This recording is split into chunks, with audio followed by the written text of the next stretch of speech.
Welcome to I Dream. ఈ వారం మన గెస్ట్ మధ్యప్రదేశ్లో తెలుగువాడి సత్తా చూపిస్తున్న ఐఏఎస్ ఆఫీసర్.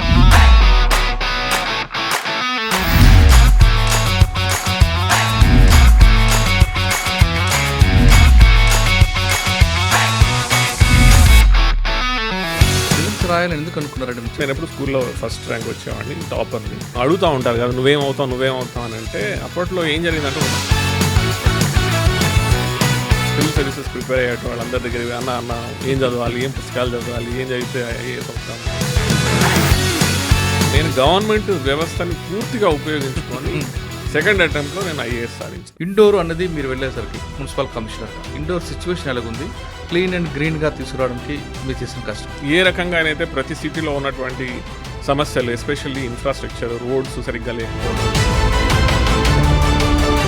సిటీస్ అన్నిటి మధ్యలో ఒక కాంపిటీషన్ క్రియేట్ చేస్తున్నారు. ఏ సిటీ క్లీనెస్ట్ సిటీ అవార్డు వస్తుంది, ఛాలెంజ్ టేకప్ చేసుకొని 2016లో మళ్ళీ నెక్స్ట్ టైం అవార్డ్స్ డిక్లేర్ చేసేసరికి క్లీనెస్ట్ సిటీ అవార్డు వచ్చింది. ఈరోజు కూడా ఇందోర్ని ఏ సిటీ బీట్ చేయలేకపోయింది. సార్, దానికి తీసుకున్న స్టెప్స్ ఏంటి? మన సిటీని మనం ఎందుకు క్లీన్ ఉంచుకోవాలి, క్లెన్లీనెస్ వల్ల ఏమవుతుంది అని డెమాన్స్ట్రేట్ చేసి చూపించామండి. అవుట్ పేషెంట్గా వచ్చేవాళ్ళు 40% తగ్గిపోయినారు కేవలం 1 సంవత్సరం. ఇంటింటి దగ్గర నుంచి తడి చెత్త పొడి చెత్త సపరేట్గా తీసుకోవడము, వాళ్ళే వాడకి వెళ్ళి. సో ఈ విధంగా చేసి ప్రజలలో ఒక మార్పు తీసుకురాగలం. చాలా కార్యక్రమాలు చేపడుతుంటారు, కానీ మీ మనసుకు హత్తుకుపోయిన ఒక కేస్ స్టడీ కానీ ఒక సంఘటన కానీ? మున్సిపల్ కమిషనర్గా ఉన్నప్పుడు నేను ఈ స్కామ్స్ బయట పెట్టినప్పుడు నన్ను ట్రాన్స్ఫర్ చేసినారు. ట్రాన్స్ఫర్ చేస్తే 3 రోజులు ఇందోర్ సిటీ బంద్ ప్రకటించింది. ఎప్పుడైనా కూడా కానీ ఆఫీసర్ తను చేయాల్సినటువంటి పని, తను నిర్వర్తించాల్సినటువంటి బాధ్యతని నిర్వర్తించినట్టయితే ఖచ్చితంగా ఎంతో కాలానికైనా కూడా కానీ ప్రజలు మనల్ని గుర్తుపెట్టుకుంటారు. సార్, హమారీ లాడీ గురించి కానీ లాడీ లక్ష్మి గురించి అని చెప్పండి సార్. చైల్డ్ సెక్స్ రేషియో, ఎంతమంది ఆడపిల్లలని కడుపులోనే చితిపేస్తున్నారు, చంపేస్తున్నారు అనేది శివరాజ్ సింగ్ చౌహాన్ గారు చీఫ్ మినిస్టర్ ఉన్నప్పుడు పిలిచి దీన్ని అధిగమించాలంటే ఏం చేయాలనంటే అప్పుడు నేను 1 సంవత్సరం పాటు వర్క్ చేసి ఆడపిల్ల 18 సంవత్సరాలు అయిన తర్వాత సుమారు 1,25,000 వరకు ఆడపిల్ల పుట్టగానే లక్షాధికారి అనే ఒక కాన్సెప్ట్, ఒక నరేటివ్ తయారు చేయడం జరిగింది లాడ్లీ లక్ష్మి. అది చాలా సూపర్ హిట్ అయిందండి. ఈ ఒక్క స్కీమ్ని సుమారు 15 రాష్ట్రాలు కాపీ కొట్టింది. Welcome to I Dream. ఈ వారం మన గెస్ట్ మధ్యప్రదేశ్లో తెలుగువాడి సత్తా చూపిస్తున్న ఐఏఎస్ ఆఫీసర్. పేరు P Narhar garu. 2001 batch IAS, principal secretary rural water supply. Karimnagar జిల్లా పెద్దపల్లి జిల్లాకు చెందిన నర్హర్ గారు ఆంధ్రప్రదేశ్లో కూడా పెరిగి తర్వాత ప్రస్తుతం మధ్యప్రదేశ్లో పనిచేస్తున్నారు. ఇండోర్ మున్సిపాలిటీ గ్రీన్ సిటీగా, క్లీన్ అండ్ గ్రీన్ సిటీగా రావడానికి ఎక్కువ శాతం కష్టపడిన వ్యక్తి ఆయన. ఇండోర్ మున్సిపాలిటీకి గత కొన్ని సంవత్సరాలుగా అవార్డు రావడం వెనక ఆయన కృషి ఎంతో ఉంది. అది చూసి తెలంగాణ ప్రభుత్వం కూడా అక్కడికి మన ఆఫీసర్లను పంపించి ఇండోర్ అనేది ఎందుకు క్లీన్ అండ్ గ్రీన్గా ఉందన్న విషయం మీద స్టడీ చేసి అదే ప్రాజెక్ట్ని ఇక్కడ కూడా ఇంప్లిమెంట్ చేశారు. ఆయన చేసిన ప్రతి కార్యక్రమం వెనుక ఆయన కృషి, ఆయన స్వయం కృషితో పాటు చాలా విషయాలు కనిపిస్తుంటాయి. ఆయన చేసిన కార్యక్రమం మధ్యప్రదేశ్ సక్సెస్ కావడంతో కేంద్ర ప్రభుత్వం కూడా కొన్ని పథకాలని అక్కడి నుంచి అడాప్ట్ చేసుకుంది. ఆఫీసర్ యొక్క అచీవ్మెంట్ ఏంటి అనే విషయాలతో పాటు చాలా విషయాల్ని నర్హర్ గారు అంటే తెలుసుకుంది. సార్, నమస్తే అండి. నమస్కారం మురళి గారు. నాకైతే చాలా సంతోషంగా ఉంది, ఎందుకంటే మన తెలుగు వాళ్ళు ఎక్కడో దేశాలకు వెళ్ళి భాషరాని దేశాల్లో మన పవర్ చూపిస్తూ మన మార్క్ క్రియేట్ చేయడం అనేది గొప్ప విషయం అండి. అంటే మన హోమ్ టౌన్లో చేయడం వేరు, పక్క రాష్ట్రాలకు వెళ్ళి చేయడం అనేది చాలా క్రెడిట్ ఉంటుంది. అది మీలాంటి వాళ్ళు చేస్తుంటే మాలాంటి వాళ్ళకి ఆనందంగా ఉంటుంది. నాకే కాదు, మన వాళ్ళు అనిపించినప్పుడు ఆనందంగా అనిపిస్తుంటుంది. పర్టికులర్ నర్హర్ గారి పేరు 2005లో ఇండోర్ విషయంలో బాగా వచ్చిందండి. ఇండోర్ మున్సిపాలిటీ చాలా క్లీన్ అండ్ గ్రీన్గా రావడం వెనక ప్రధాన కారకులు నర్హర్ గారు అని రావడం, అప్పుడున్న గవర్నమెంట్ కూడా దీన్ని అడాప్ట్ చేసుకోవడానికి ఇక్కడ నుంచి ఆఫీసర్లు రావడం, మీరు వాళ్ళకి సహకరించడం, అదే కార్యక్రమాన్ని కొంచెం మాడిఫికేషన్ చేసుకొచ్చి ఇక్కడ తెలంగాణ రాష్ట్రంలో కూడా దాన్ని ఇంప్లిమెంట్ చేశారు. ఇక్కడ కూడా సక్సెస్ అయింది. అంటే ఆలోచన విధానం అనేది ఇంప్లిమెంట్ చేయడం అనేది మీలాంటి బ్యూరోక్రాట్స్ మీద ఆధారపడి ఉంటుంది. చాలామంది చేస్తుంటారు కానీ ఆ అచీవ్మెంట్ అనేది, ఆ ఇనిషియేటివ్ అనేది ఇంపార్టెంట్ ఉంటుంది. మీరు 2001లో సెలెక్ట్ అవ్వకి వెళ్ళిన తర్వాత అక్కడ మీకున్న ఛాలెంజెస్ ఏంటి? దాన్ని ఎలాగా ఒక్కొక్కటి ఆ హడిల్స్ని క్రాస్ చేసుకుంటూ ఈ స్థాయికి వచ్చారు? ఇప్పుడు సివిల్స్లో గతంలో మీరు పనిచేస్తున్న టైంలో 2001 తర్వాత బ్యాచ్ కూడా పబ్లిక్ సర్వీస్ చేయాలని మోటివ్తోనే వచ్చారు తప్ప కమర్షియల్గా చేద్దామనే ఇంటెన్షన్తో చాలా తక్కువ మంది వచ్చేవారు. కానీ క్రమేపీ సివిల్స్ అనేది ఒక కమర్షియల్ అవ్వడం ఇటీవల కాలం చూస్తుంటే వాళ్ళ స్టార్టింగ్ నుండే, అంటే సబ్ కలెక్టర్ దగ్గర నుండే లేదంటే అడిషనల్ ఎస్పీ, ఏఎస్పీ దగ్గర నుండో కరప్షన్ కావడం, ఇవన్నీ చూస్తున్నప్పుడు కొంచెం బాధగా అనిపిస్తుంటుంది. లేదు పబ్లిక్ సర్వెంట్ అనే మీ డిపార్ట్మెంట్ పొలిటికల్ సర్వెంట్స్గా మారడం అనేది కొంతకాలంగా మనం చూస్తున్నాం. దీనికి మారడానికి ప్రధాన కారణం అయి ఉండొచ్చు. మీ అనాలిసిస్లో చెప్పే ముందు ఒకసారి పి నరహరి గారి కుటుంబ నేపథ్యం, పి నరహరి గారు సివిల్స్ అనేది బై ఛాన్సా బై చాయిసా? మురళి గారు చాలా విషయాలు మాట్లాడుకోవాలి డెఫినెట్గా మీరు అన్నట్టు. నేను ప్రస్తుతం పెద్దపల్లి జిల్లాలోని బసంత్ నగర్ అని ఒక గ్రామం ఉన్నది. అక్కడ నుంచి ఒకప్పుడు ఖచ్చితంగా ఆ ఏరియా మొత్తం డెఫినెట్గా జరిగాయి. అవునండి, కరెక్ట్. లెఫ్ట్ ప్రభావితమైనటువంటి ఆ ప్రాంతంలో బసంత్ నగర్ అనే గ్రామం, అక్కడ ఒక సిమెంట్ ఫ్యాక్టరీ ఉన్నది. ముఖ్యంగా మెయిన్గా మా తల్లిదండ్రులు వరంగల్ జిల్లా వాళ్ళు. మా అమ్మగారు కాశీబుగ్గ వరంగల్ అయితే, మా నాన్నగారేమో మా బాపు చింతగట్టు హన్మకొండగా ఆనుకొని ఉంటుంది. అక్కడ నుంచి యాక్చువల్గా 1960sలో అక్కడ ఈ బసంత్ నగర్ అనే గ్రామంలో సిమెంట్ ఫ్యాక్టరీ పడుతూ ఉండే బిర్లాస్ వాళ్ళది. అక్కడ ఉద్యోగరీత్యా అక్కడికి వెళ్ళినారనమాట. కానీ అక్కడ ఉద్యోగం రాక అక్కడే సెటిల్ అయ్యి వారు టైలరింగ్ పని చేసేవాళ్ళు అదే గ్రామంలో. టైలరింగ్ పని చేస్తూ అక్కడ ధార్మికంగా ఆధ్యాత్మికంగా ఉండి అక్కడ ఉన్నటువంటి సిమెంట్ ఫ్యాక్టరీ పెద్దవాళ్ళు ఎవరైతే ఉన్నారో వాళ్ళతోని సన్నిహితంగా ఉండి వాళ్ళ కోసం బట్టలు కుడుతూ మేము 5 అన్నదమ్ములు, ఒక చెల్లెలు, మమ్మల్ని అందరినీ అక్కడ ఉన్నటువంటి సిమెంట్ ఫ్యాక్టరీ వాళ్ళ స్కూల్ ఉంటుంది ఒకటి, ఇంగ్లీష్ మీడియం స్కూల్, అందులో జాయిన్ చేయిస్తున్నారు. అది మాకు పెద్ద అడ్వాంటేజ్గా మారిందండి. సో అక్కడ స్కూల్లో చదువుకున్న నేను ఆ తర్వాత AP residential junior college Nimmakuru, మన ఎన్టీ రామారావు గారి స్వగ్రామం అయినటువంటి నిమ్మకూరులో నేను ఇంటర్మీడియట్ చదివాను. ఆ తర్వాత అంత దూరం ఎందుకు వచ్చారండి? అంటే మనకి అప్పట్లో ఏపీ రెసిడెన్షియల్ జూనియర్ కాలేజెస్ 3 ఉండేవి ముఖ్యంగా. శ్రీశైలం ఒకటి, మనకి నాగార్జున సాగర్, నిమ్మకూరు, ఇంకోటి కొడిగనహల్లి, ఇట్లా 3 ఉండేటివి. అయితే స్టేట్ లెవెల్ ఎంట్రన్స్ రాస్తే మనకి ఈ 3 ఒక దగ్గర మన ర్యాంకుని బట్టి కాలేజ్ అలాట్ అయ్యేది. సో నేను అట్లా నిమ్మకూరులో 2 సంవత్సరాలు చదువుకొని ముఖ్యంగా మన తెలుగువారి గౌరవమైనటువంటి ఎన్టీ రామారావు గారి స్వగ్రామంలో వారు ఏ ఇంట్లో పుట్టినారో అది మాకు మెస్గా ఉండేదండి, ఫుడ్ మెస్గా ఉండేది. అక్కడ చదువుకొని ఆ తర్వాత నాకు ఐఐటి సెలెక్షన్ కాలేదండి. అయితే నాకు ఉన్నటువంటి ఒకే ఒక లక్ష్యం ఐఏఎస్ కావాలని ఎప్పటి నుంచో ఉండింది, చిన్నప్పటి నుంచి ఉండే.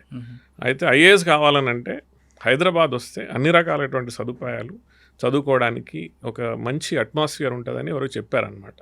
సో ఆ విధంగా నేను హైదరాబాద్ బై చాయిస్ వచ్చినాను ఇంజనీరింగ్ చేయడానికి. నేను ఇక్కడ వాసవి కాలేజ్ ఇంజనీరింగ్లో ప్రొడక్షన్ మెకానికల్ ఇంజనీరింగ్ అప్పుడు 4 years చదివాను.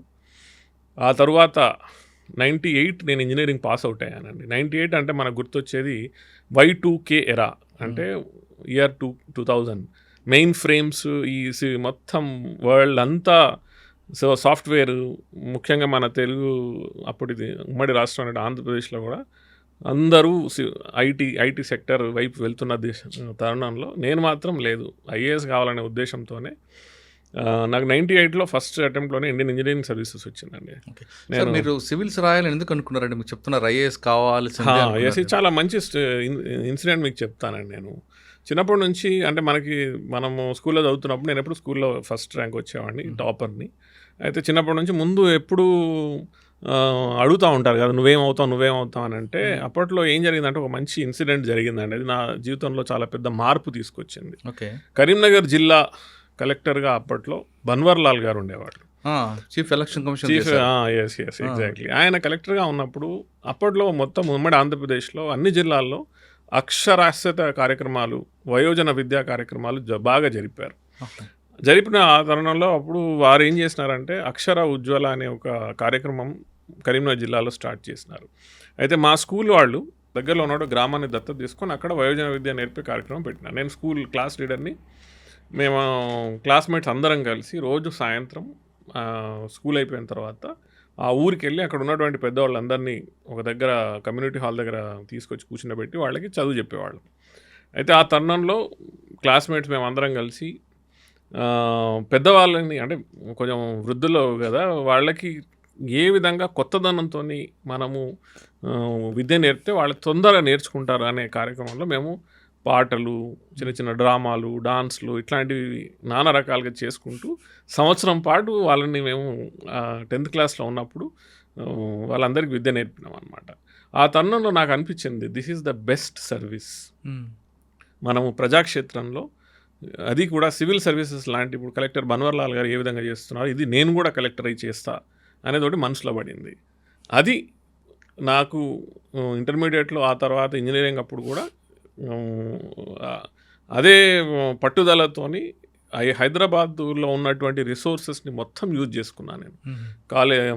ఇక్కడ ఉస్మానియా యూనివర్సిటీలో సివిల్ సర్వీసెస్ ప్రిపేర్ అయ్యేట వాళ్ళందరి దగ్గర అన్న ఏం చదవాలి, ఏం పుస్తకాలు చదవాలి, ఏం చదివితే ఐఏఎస్ అవుతాము అనే దగ్గర నుంచి మొదలుపెట్టి ఇంజనీరింగ్ అయిపోయిన తర్వాత ఫస్ట్ అటెంప్ట్లోనే ఇండియన్ ఇంజనీరింగ్ సర్వీసెస్ సాధించి, తర్వాత నేను AP study circle lower tank bund, అవును అప్పుడు లోవర్ ట్యాంక్ బండ్లో ఉండేది, ఏపీ స్టడీ సర్కిల్లో ప్లస్ బీసీ స్టడీ సర్కిల్, ఎక్కడైతే లజపతిరాయ్ గారు డైరెక్టర్గా ఉన్నారో అక్కడ నేను గవర్నమెంట్ వ్యవస్థని పూర్తిగా ఉపయోగించుకొని సెకండ్ అటెంప్ట్లో నేను ఐఏఎస్ సాధించినాను. ఏం తీసుకున్నట్టు అప్పుడు ఆప్షన్? నేను అప్పట్లో ఫస్ట్ అటెంప్ట్లో నేను మెకానికల్ ఇంజనీరింగ్ తీసుకున్నాను. కానీ ఫస్ట్ అటెంప్ట్లో మెకానికల్ ఇంజనీరింగ్తో ప్రిలిమ్స్ కాకపోతే సెకండ్ మళ్ళీ అటెంప్ట్లో జాగ్రఫీ ప్రిలిమ్స్ తీసుకొని, జాగ్రఫీ ప్లస్ ఆంథ్రోపాలజీ మెయిన్స్లో తీసుకొని సంవత్సరం పాటు ఫటాఫట్ చదివేసి మొత్తం రంగరించి నెమరి వేసి మరీ సివిల్ సర్వీసెస్ సాధించాం అన్నమాట. సో బేసిక్గా నేను అనేది ఏంటంటే రిసోర్సెస్ని యూస్ చేసుకోవడం. అంటే ఒక సివిల్ సర్వీసెస్ క్లియర్ చేయాలంటే మనకు ఒక సంవత్సరం పాటు మంచి పూర్తిగా సిలబస్ కంప్లీట్ చేసుకుంటే సరిపోతుంది. అయితే నేను ఈ 4 సంవత్సరాలు ఇంజనీరింగ్లో కూడా ముఖ్యంగా జనరల్ స్టడీస్ బేస్ అయిపోయింది సివిల్ సర్వీసెస్ మొత్తం. సో జనరల్ స్టడీస్ మీద బాగా పట్టు సాధించి, దాని తర్వాత ఈ ఆప్షనల్స్ను కూడా బాగా చేసుకొని సివిల్ సర్వీసెస్ సెకండ్ అటెంప్ట్లో తీసుకున్నాను. ఇక్కడ మొత్తం హైదరాబాద్లో అన్ని గవర్నమెంట్ సోర్స్ అన్ని వాడుకొని సివిల్ సాధించారు. ఎస్ సార్, సాధించిన తర్వాత మీ ఇంటికి వెళ్ళినప్పుడు ఏమన్నారండి ఫాదర్ మదర్? మాది దిగువ మధ్యతరగతి కుటుంబం మాది. సో దిగువ మధ్యతరగతి కుటుంబం అంటే మా ఫ్యామిలీస్లో ఎవరు అడ్మినిస్ట్రేటివ్ సర్వీసెస్లో దూరం వరకు ఎవరు లేరు. మా ఇంట్లో ఖచ్చితంగా టీచర్స్ ఉన్నారు. మా కజిన్స్, మా పెద్దనాన్న వాళ్ళు టీచర్స్గా పనిచేశారు. కానీ అడ్మినిస్ట్రేటివ్ సర్వీసెస్ ఇవన్నీ ఈ లెవెల్లో ఎవరు లేకుండే. సో నేను ఫస్ట్ మొదట్లో సివిల్ సర్వీసెస్ కూడా రాస్తున్నానని ఒకసారి మా బాబుకు చెప్పినప్పుడు వారు అన్నారనమాట, మనతో అవుతుందా, అంత పెద్ద ఎగ్జామ్స్ మనకు వీలవుతుందా అన్నట్టు మాట్లాడారు. ఆ తర్వాత ఫస్ట్ రిజల్ట్స్ రాగానే కంప్యూటర్లో పిఐబి సైట్లో ఎప్పుడైతే వచ్చిందో ఫస్ట్ ఫోన్ కాల్ చేసి, మా ఇంటి పక్కన వాళ్ళ ఇంట్లో ఫోన్ ఉంటుంది అనమాట, అక్కడికి ఫోన్ చేసి పిలిపించి మా నాన్నగారికి మా మదర్కి చెప్పినాను ఇట్లా నేను కలెక్టర్ అయినాను అనేసి. ఇంకా వారి ఆనందానికి అంతులు లేవండి. So that is a great moment. Sir, మీరు వచ్చారు, లక్ష్యం సాధించుకున్నారు. ఈ లక్ష్య సాధనలో సివిల్స్తో పాటు ఇంకోటి కూడా సాధించారు కదా?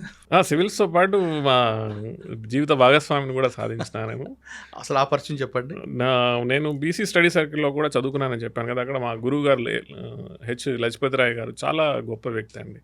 ఎంతో మంది దిగువ మధ్యతరగతి కుటుంబాలు వచ్చేవాళ్ళు, ముఖ్యంగా BC hostels, BC study circle నడుపుతున్నవారు కాబట్టి బీసీలో ఎక్కడెక్కడి నుంచి వచ్చిన వాళ్ళందరినీ తీసుకొచ్చి మరీ ప్రత్యేకంగా శ్రద్ధ చూపించి వాళ్ళని ప్రోత్సహించేవారు. ఆ తరుణంలో వారు నాకు ఫ్రీగా క్లాసెస్ అటెండ్ అయ్యే విధంగా, నాకు ఏ సబ్జెక్ట్లో అయితే ఎక్స్పర్ట్ కావాలో ఆ సబ్జెక్ట్లో ఎక్స్పర్ట్ని పిలిచి కూడా మాకు క్లాసెస్ తీసుకునేవారు లజపతిరాయ్ సాయి గారు. అక్కడ నా కాబోయే జీవిత భాగస్వామి తను కోయిన్సిడెంటల్లీ తను ఒక సైకాలజిస్ట్ అండి. తను ఏదైతే మాక్ ఇంటర్వ్యూస్ జరుగుతాయి కదా, మాక్ ఇంటర్వ్యూ బోర్డులో కూర్చుంది తను, ఒక సైకాలజిస్ట్. సో ఆ సైకాలజిస్ట్గా ఉండి అక్కడ పరిచయం అయిందనమాట. సో ఆ విధంగా నేను కలవడం, ఆ తర్వాత నేను సివిల్ సాధించడం, వారింటికి వెళ్ళి రిక్వెస్ట్ చేసినాను, ఇట్లా నేను మీ అమ్మాయిని పెళ్లి చేసుకుంటానని అలా ఆ విధంగా లవ్ కమ్ అరేంజ్. ఎస్ అండి, ఎస్. అంటే ప్రపోజల్ మీద మేడం అంటే మ్యూచువల్గా అనుకోండి, బట్ ఇంటికి అయితే నేనే అడిగానండి. అదైతే కలెక్టర్గా అయిన తర్వాత ఎస్, ఐఏఎస్ సాధించారు. ఎస్ సార్, ఐఏఎస్ సాధించారు.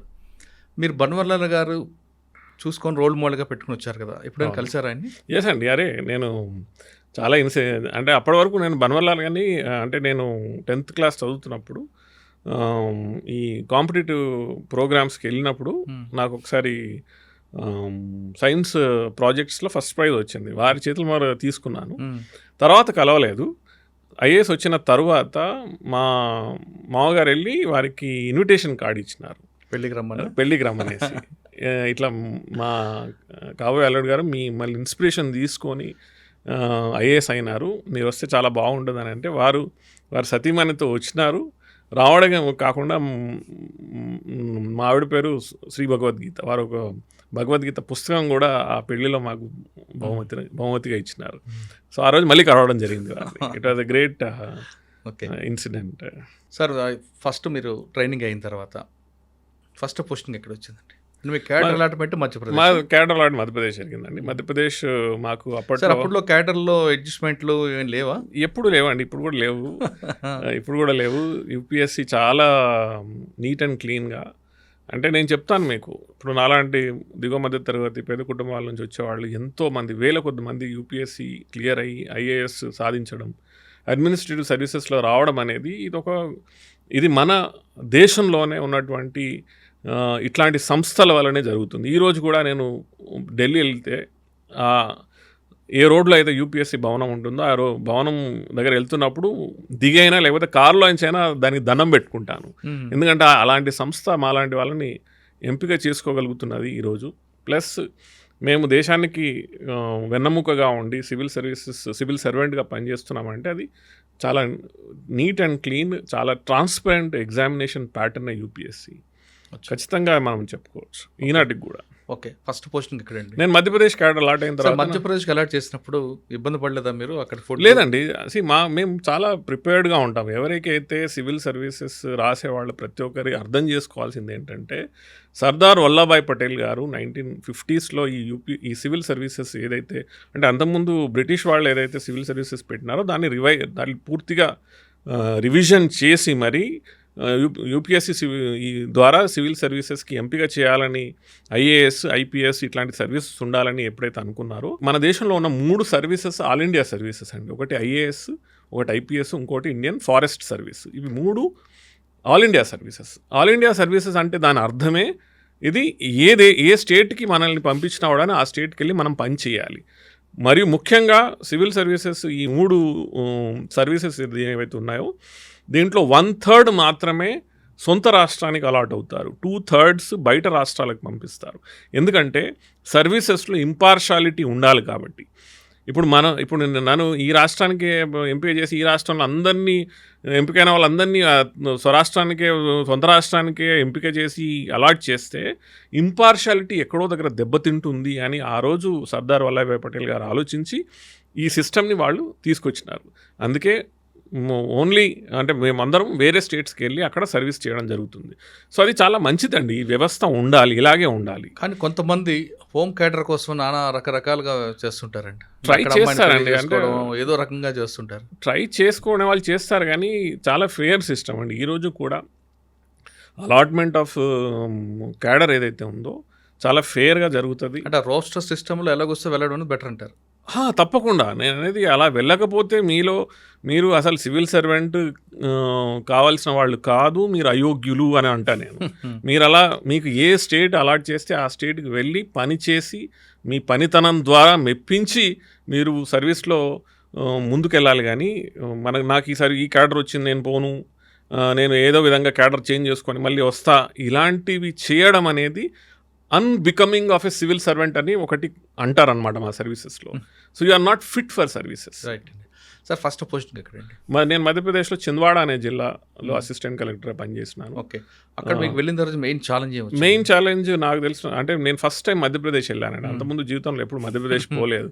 ఓన్లీ ఈ ఇండియన్ ఇంజనీరింగ్ సర్వీసెస్ లేకపోతే సివిల్ సర్వీసెస్ కోసం అనేసి ఏదైతే ఇంటర్వ్యూ కోసము ట్రైన్లో వెళ్ళేటప్పుడు భోపాల్లో దిగి మంచినీళ్ళు ట్యాప్ దగ్గర మంచినీళ్ళు పట్టుకోవడం తప్పితే అసలు మధ్యప్రదేశ్లో ఎప్పుడు అడుగు పెట్టలేదు. కానీ చింద్వాడ మొదటిసారి వెళ్ళిన తర్వాత నాకు తెలిసిన మేజర్ ప్రాబ్లం లాంగ్వేజ్ వచ్చింది. అంటే అఫ్కోర్స్ మన తెలుగు రాష్ట్రాల్లో ఉన్న మంచితనం ఏంటంటే 3 లాంగ్వేజ్ పాలసీ మన దగ్గర బాగా అంటే ఎప్పుడో 1970s ప్రవేశపెట్టినటువంటి 3 లాంగ్వేజ్ పాలసీ. దాంట్లో ఇక్కడ మన అప్పుడు ఉమ్మడి రాష్ట్రంలో ఈరోజు కూడా తెలుగు రాష్ట్రాల్లో తెలుగు, ఇంగ్లీషు మరియు హిందీ నేర్పిస్తారు. సో నేను 5th క్లాస్ నుంచి 10th వరకు హిందీ 3rd లాంగ్వేజ్ చదువుకున్నాను. అయినా కూడా కానీ లోకల్ లాంగ్వేజ్ భాష అనేది మాట్లాడడానికి మనం ఎంత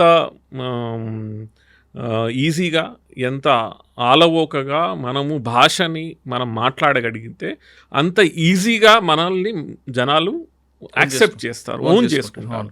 సో స్టార్టింగ్లో ఫస్ట్ డే నేను వెళ్ళిన తర్వాత మా జిల్లా కలెక్టర్ గారు ప్రోగ్రామ్ తీసుకెళ్ళి స్టేజ్ మీద కూర్చునబెట్టినారు.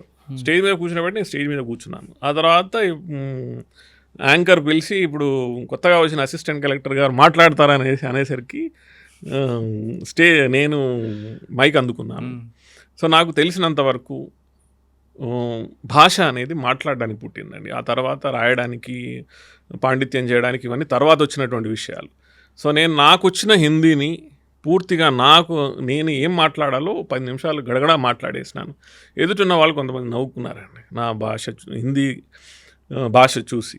కానీ నేను అనుకున్నాను ఈ నవ్వే వాళ్ళే ఒకరోజు నన్ను చూసి నా దగ్గర హిందీ నేర్చుకోవాలి అనేటువంటి ఒక మైండ్ సెట్ అట్లా ఆ రకంగా నేను తయారు చేసుకున్నాను. కానీ 2 yearsలో నేను చాలా ఈజీగా హిందీ పూర్తిగా నేర్చుకున్నాను. ప్లస్ ఈరోజు మధ్యప్రదేశ్లో అంటే హిందీలో ఎప్పుడైనా కూడా మధ్యప్రదేశ్లో మొత్తం హిందీ భాషలోనే సంభాషణ కానీ, పేపర్ వర్క్ కానీ, ఫైల్ వర్క్ కానీ అంతా హిందీలోనే ఉంటుంది.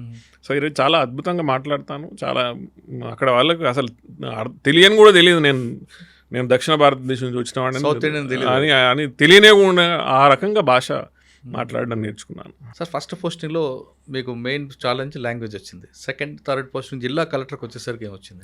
సార్ మెయిన్గా ఏంటంటే నేను ఫస్ట్ 6 years ఆఫ్ సర్వీస్లో నాది 9 సార్లు నా ట్రాన్స్ఫర్స్ అయ్యాయి.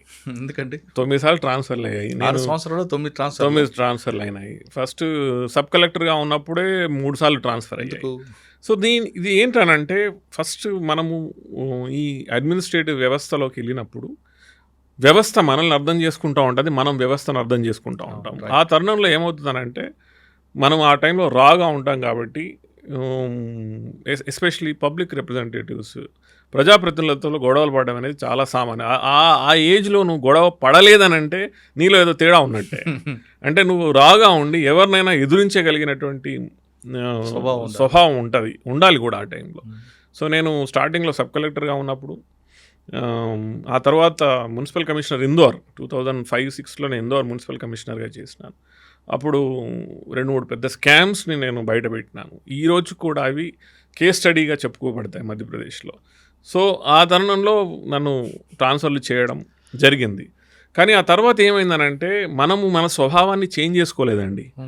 ప్రజాప్రతినిధులకు ప్రజలకు అర్థమైపోయింది, అచ్చా ఈయన ఇట్లానే ఉంటాడు, ఈ వ్యక్తి ఈ విధంగానే పని చేస్తాడు, కానీ ఈయన చేసే పనిలో ఎలాంటి కల్మషం లేదు, వ్యవస్థలో మంచి చేయడానికే చేస్తున్నాడు అని ఈవెన్ సీనియర్ ఆఫీసర్లు, ఈవెన్ ముఖ్యమంత్రులకు కూడా అర్థమైపోతుంది.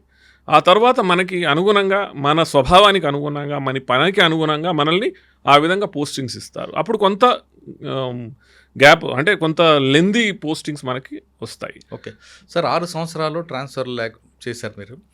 2005 వచ్చేసరికి మీరు చాలామంది చెప్తున్నారు మీరు సిస్టమ్ని ఎక్కడ కూడా స్పాయిల్ కాకుండా యూనిట్ ఆఫీసర్గా మీరు కరెక్ట్గా ఉండాలి, రాగా ఉన్నారు కాబట్టి వచ్చారు. 2005 వచ్చేసరికి ఇండోర్ అన్నది మీరు వెళ్ళేసరికి మున్సిపల్ కమిషనర్గా ఇండోర్ సిచ్యువేషన్ ఎలాగుంది, దానిని పూర్తిగా క్లీన్ అండ్ గ్రీన్గా తీసుకురావడానికి మీరు చేసిన కష్టం? నేను 2005-06లో ఇందోర్ మున్సిపల్ కమిషనర్గా పనిచేసినాను. అప్పుడు Jawaharlal Nehru national urban renewal mission అని ఒక గొప్ప కార్యక్రమం వచ్చింది. అప్పుడు ఆ కార్యక్రమంలో భాగంగా జేఎన్ఎన్ఆర్ఎం భాగంగా అప్పుడు ఇందోర్లో ఇన్ఫ్రాస్ట్రక్చర్ క్రియేషన్ కోసం చాలా పనిచేసామండి. అది అంటే మీరు వెళ్ళేసరికి ఎలాగుందండి ఇండోర్ అది? ఇందోర్ మేము వెళ్ళేసరికి ఆ టైంలో మాత్రం డెఫినెట్గా ఒక మిడ్ సైజ్డ్ సిటీ, ప్లస్ ఏ రకంగానైతే ప్రతి సిటీలో ఉన్నటువంటి సమస్యలు, ఎస్పెషల్లీ ఇన్ఫ్రాస్ట్రక్చర్, రోడ్స్ సరిగ్గా లేకపోవడం, శానిటేషన్ వ్యవస్థ సరిగ్గా లేకపోవడం, అదేవిధంగా ట్రాన్స్పోర్ట్ వ్యవస్థ సరిగ్గా లేకపోవడం, ఇవన్నీ ఉండే. అప్పుడే ఈ జేఎన్ఎన్యూఆర్ఎం మిషన్ కూడా వచ్చినప్పుడు మేము ఒక డీటెయిల్డ్ ప్రాజెక్ట్ రిపోర్ట్ తయారు చేసి భారత ప్రభుత్వానికి పంపించిన మొట్టమొదటి సిటీ ఆ కంట్రీలోనే. దీన్ని అప్పుడు చిదంబరం గారు ఫైనాన్స్ మినిస్టర్గా ఉన్నప్పుడు తమ బడ్జెట్ స్పీచ్లో కూడా పేర్కొన్నారు. ఇట్లా ఇందోర్ సిటీ ఫస్ట్ సిటీ ఎవరైతే డిపిఆర్ డీటెయిల్ ప్రాజెక్ట్ రిపోర్ట్ తయారు చేసి మాకు అర్బన్ రెన్యువల్ మిషన్ అంతర్గతంగా పంపించినారని చేసినారు. ఆ తరువాత నేను మళ్ళీ 2015లో కలెక్టర్గా వెళ్ళాను. అప్పటికి ఈ స్వచ్ఛ భారత్ మిషన్ వచ్చింది. స్వచ్ఛ భారత్ మిషన్ వచ్చి అప్పుడు మేము దాన్ని క్లీనెస్ట్ సిటీగా కన్వర్ట్ చేసినాము. సో ఆ 10 yearsలో చాలా ఇన్ఫ్రాస్ట్రక్చర్ బిల్డ్ అయింది. కానీ క్లీన్ సిటీ అనేది 2014లో నరేంద్ర మోదీ గారు గౌరవ ప్రధానమంత్రి అయిన తర్వాత ఈ స్వచ్ఛ భారత్ మిషన్ పట్టుకొచ్చి సిటీస్ అన్నిటి మధ్యలో ఒక కాంపిటీషన్ క్రియేట్ చేసినారు. ఏ సిటీ క్లీనెస్ట్ సిటీ అవార్డు వస్తుంది అనే ప్రోగ్రామ్ తయారు చేసినప్పుడు అప్పుడు నేను 2015 నుంచి 2017 మధ్యలో కలెక్టర్గా ఉన్నప్పుడు మొత్తం మున్సిపల్ కార్పొరేషన్ని, ప్రజాప్రతినిధులని, మీడియాని, ప్లస్ సివిల్ సొసైటీ అంటే మొత్తం ఎన్జిఓలు, journalist association, lawyers association, resident welfare association ఇలా అందరినీ తీసుకొని అందరినీ ఒక తాటి మీద తీసుకువచ్చి అంటే అప్పటికి 2015లో వాళ్ళు first time clean city awards declare చేసినప్పుడు ఇందోర్ 25th పొజిషన్ వచ్చిందండి. సో మనం 25th పొజిషన్లో ఎందుకు ఉండాలి, మనం నంబర్ 1 ఎందుకు కాకూడదు అని ఒక ఛాలెంజ్ టేకప్ చేసుకొని 2016లో మళ్ళీ నెక్స్ట్ టైం అవార్డ్స్ డిక్లేర్ చేసేసరికి క్లీనెస్ట్ సిటీ అవార్డు వచ్చింది. ఈరోజు కూడా ఇందోర్ని ఏ సిటీ బీట్ చేయలేకపోయింది. సార్ దానికి తీసుకున్న స్టెప్స్ ఏంటండి? సో ముఖ్యంగా మనం అర్థం చేసుకోవాల్సింది, ఇది కూడా నేను చాలా ఇంపార్టెంట్ మీతో షేర్ చేసుకుంటున్నాను, వ్యూవర్స్ కూడా అర్థమవుతుంది. ఇది మన జీవితంలో మనం పడిన కష్టాలు కూడా దీంట్లో మనకి అర్థం అవుతాయి. అంటే ఒక గ్రామీణ క్షేత్రంలోంచి వచ్చిన వ్యక్తిని కాబట్టి ఏ విధంగానైతే బహిరంగ మల విసర్జన ఇలాంటివి ఏదైతే గ్రామీణ క్షేత్రాల్లో జరుగుతాయో అవన్నీ చూసి అలాంటి పరిస్థితుల్లోంచి బయటకు వచ్చిన వాళ్ళం కాబట్టి నాకు బాగా అర్థమైంది ఏమిటనంటే, ఇలాంటి కార్యక్రమాలు ఏవైతే ఉంటాయో, క్యాంపెయిన్ అనేది కార్యక్రమం ఏదైతే ఉంటుందో దీన్ని సక్సెస్ఫుల్ చేయాలనంటే మనం అనుకుంటే సరిపోదు, ప్రజలని కూడా ఆ విధంగా ట్రాన్స్ఫార్మ్ చేయాలి.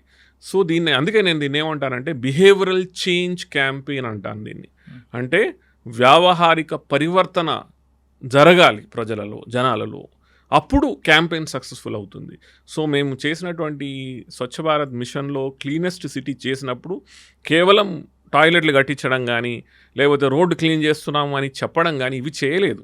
దీనికంటే ఎక్కువ చేసేది ఏంటంటే మన సిటీని మనం ఎందుకు క్లీన్ ఉంచుకోవాలి, మన సిటీని మనం ఎందుకు క్లీన్ ఉంచుకోవాలి, మన వాడని ఎందుకు మనం క్లీన్ చేసుకోవాలి, మన ఇంట్లోంచి వచ్చేటటువంటి పొడి చెత్తను తడి చెత్తను ఎందుకు సపరేట్ చేసి దాన్ని సపరేట్గా మనం దాన్ని గంతవ్య స్థానానికి తీసుకెళ్ళి ఏ విధంగా దాన్ని కన్వర్ట్ చేసుకోవాలి, ఎందుకు మనము బహిరంగ మల విసర్జన లేకుండా చేసుకోవాలి, క్లెన్లీనెస్ వల్ల ఏమవుతుంది అని డెమాన్స్ట్రేట్ చేసి చూపించామండి.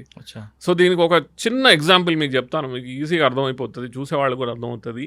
ఒక సంవత్సరంలో ఇండియన్ మెడికల్ అసోసియేషన్ దగ్గర మేము తీసుకున్న డేటా 2016 సంవత్సరంలో ఈ క్లెన్లీనెస్ క్యాంపెయిన్ టేకప్ చేసినప్పుడు ఇండియన్ మెడికల్ అసోసియేషన్ వాళ్ళు మాకు ధృవీకరించి ఇచ్చినటువంటిది ఏంటనంటే 40% ఓపీడీ అవుట్ పేషెంట్గా వచ్చేవాళ్ళు 40% తగ్గిపోయినారు కేవలం ఒక సంవత్సరంలో.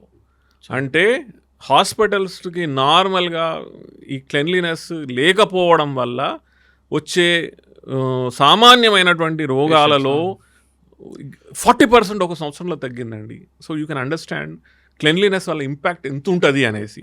ఇదన్నీ ప్రజల ముందుకు తీసుకెళ్ళాం. తీసుకెళ్ళి చూపించేసరికి వాళ్ళు కూడా అరే అంటే ఒక సగటు మనిషి తను ఖర్చు చేసే 100 రూపాయలలో 40 రూపాయలు తగ్గిపోయింది. ఆ లెవెల్లో క్లెన్లీనెస్ క్యాంపెయిన్ని తీసుకెళ్లడం జరిగింది. సో డెమాన్స్ట్రేషన్ ఏదైనా కూడా కానీ డెమాన్స్ట్రేట్ చేసి చూపించాలి.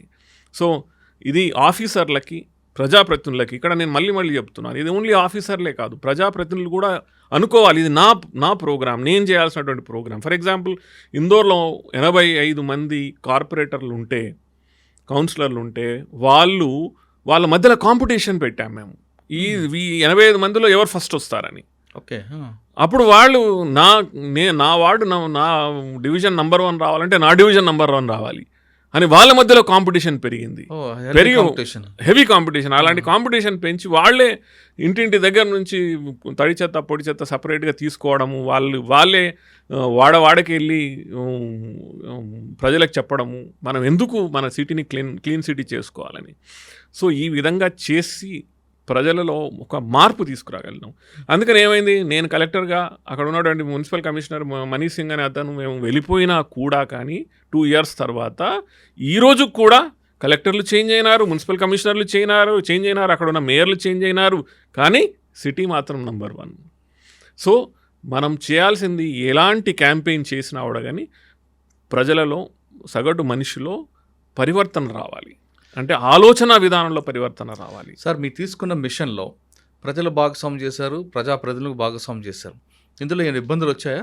ఇబ్బందులు అండి, ముందు యాక్చువల్గా ఏంటంటే మనము ఏదైతే ఇప్పుడు ఈ క్యాంపెయిన్స్ ఏవైతే రన్ చేయడం జరుగుతాయో వీటిలో ముఖ్యంగా మనం చూడాల్సింది ఏంటంటే మన అందరిని ఎవరైతే స్టేక్ హోల్డర్స్ అంటామో, స్టేక్ హోల్డర్స్ ఇందాక నేను చెప్పాను కదా, ఆఫీసర్లు, ప్రజాప్రతినిధులు, శానిటేషన్ వర్కర్లు, plus media, NGOs, civil societies, వీళ్ళందరినీ ఫస్ట్ వీళ్ళతో కూర్చొని మాట్లాడి చూడండి, ఈరోజు మనము దేశంలోనే 25వ క్లీన్ సిటీ, మనం నెంబర్ 1 సిటీ ఎందుకు కాకూడదు అని చర్చ జరిపి వాళ్ళందరూ అవును మనం చేద్దాం, మనం అందరం కలిసి చేద్దాం అనేటువంటి ఒక భావన తీసుకురావడం జరిగింది. ఆ తరువాత క్యాంపెయిన్ స్టార్ట్ చేశాం. సో నేనేమంటున్నానంటే ఈ అడ్మినిస్ట్రేటర్లు ఎవరైతే సిటీ మేనేజర్లు, సిటీని నడిపే వాళ్ళు ఎవరైతే ఉంటారో ఫస్ట్ మీరు అందరితో మాట్లాడండి, వారందరినీ కన్విన్స్ చేసి క్యాంపెయిన్ని స్టార్ట్ చేయండి. సో మీరు ఒక్కరే అనుకోని నేను క్లీనెస్ట్ సిటీ చేస్తానని అనుకుంటే మీతో పాటు అందరూ చేయి కలిస్తేనే కదండి ఒక పెద్ద ఉద్యమం అయ్యేది. సో ఇది కూడా అలాంటిది, ఒక ఉద్యమం లాంటిది. ఇలాంటి క్యాంపెయిన్స్ చేయాలంటే దాన్ని ఆ లెవెల్కి తీసుకెళ్ళాలి. సార్, రోడ్ల పక్కన మూత్రం పోస్ట్ వాళ్ళ దగ్గర నుంచి కూడా మీరు ఆ గోడల మీద ప్రకటనలు రాయించడం అంటే వాళ్ళు చేంజ్ రావాలని పెట్టారు అది? డెఫినెట్లీ అండి. నేనేమనుకుంటానంటే మనం ఫస్ట్ అర్థం చేసుకోవాల్సింది, మనిషి అనేవాడు ఏ మనిషి కూడా నేను చెడు చేయాలి అని అనుకోడు. ఏ మనిషి అయినా అవడ కానీ నేను ఒక తప్పు చేయాలి అని అనుకోడు. ఏ మనిషి అయినా అవడ కానీ తెలియకనో, చెప్పేవాళ్ళు లేకపోతే అవగాహన లేకో చేస్తారు. అంటే ఆ పరిస్థితులను బట్టి. అందుకని మనం ఫస్ట్ కమ్యూనికేట్ చేయాలి, మనం ఏం చేయాలనుకుంటున్నామో కమ్యూనికేట్ చేయాలి. సో ఈరోజు ఉన్నటువంటి ఆధునిక ఈ మీడియా వ్యవస్థ వీటన్నిటిని ఉపయోగించి ఫస్ట్ మనం అనుకున్నది అక్కడి వరకు కమ్యూనికేట్ అయ్యే విధంగా చేసుకుంటే ఖచ్చితంగా తను ఎవరు ఈరోజు ఒక అన్క్లీన్ అట్మాస్ఫియర్లో ఎవరు ఉండాలనుకుంటారు? ఎవరు ఉండాలనుకోరు. అందరూ క్లీన్ అట్మాస్ఫియర్లో, స్వచ్ఛమైనటువంటి వాతావరణంలో ఉండాలనుకుంటారు. అది వారి దానికి మనం తెలియచేయాలి. చేస్తే ఖచ్చితంగా వారు మనతో పాటు కలిసి నడుస్తారు. అంటే పబ్లిక్ టాయిలెట్స్ అన్నీ కూడా అక్కడ కంప్లీట్గా అవాయిడ్. ఫస్ట్ థింగ్ ఏం చేసామంటే మీకు చెప్తామండి. ఫస్ట్ థింగ్ సిటీలో ఉన్నటువంటి చెత్త కుండీలన్నీ తీసేసాం. అవునా? ఫస్ట్ తీసేసాం. మీరు ఎక్కడైనా చూడండి, చెత్త కుండి ఉందంటే దాని చుట్టూ చెత్త ఉంటుంది. అంటే చెత్త కుండే చెత్తకి ఒక కేంద్ర బిందువు తయారవుతుంది, దాని చుట్టూ చెత్త ఉంటుంది. ఏంటంటే వచ్చి చెత్త వేసేవాడు కూడా ఏం చేస్తారంటే దాంట్లో వేయకుండా పక్కన వేస్తాడు, లేకపోతే అది నిండిపోయిన తర్వాత పక్కన పడుతుంది. సో ఫస్ట్ ఇవన్నీ తీసేసాం. నో చెత్తకుండి. ఇప్పుడు మీరు ఇందోర్ వెళ్ళండి, మీకు ఒక్క చెత్తకుండి కనిపిస్తే నేను ఛాలెంజ్. సో ఏంటిదనంటే ఫస్ట్ చెత్తకుండీలు అన్నీ తీసేసి ఇంటింటి నుంచి, ప్రతి షాప్ నుంచి, ప్రతి హోటల్ నుంచి, ప్రతి రెస్టారెంట్ నుంచి, ప్రతి ప్రతిష్టానం నుంచి, ప్రతి దగ్గర నుంచి కలెక్ట్ చేయడమే. 100% డోర్ టు డోర్ కలెక్షన్. ఇదే సిస్టమ్.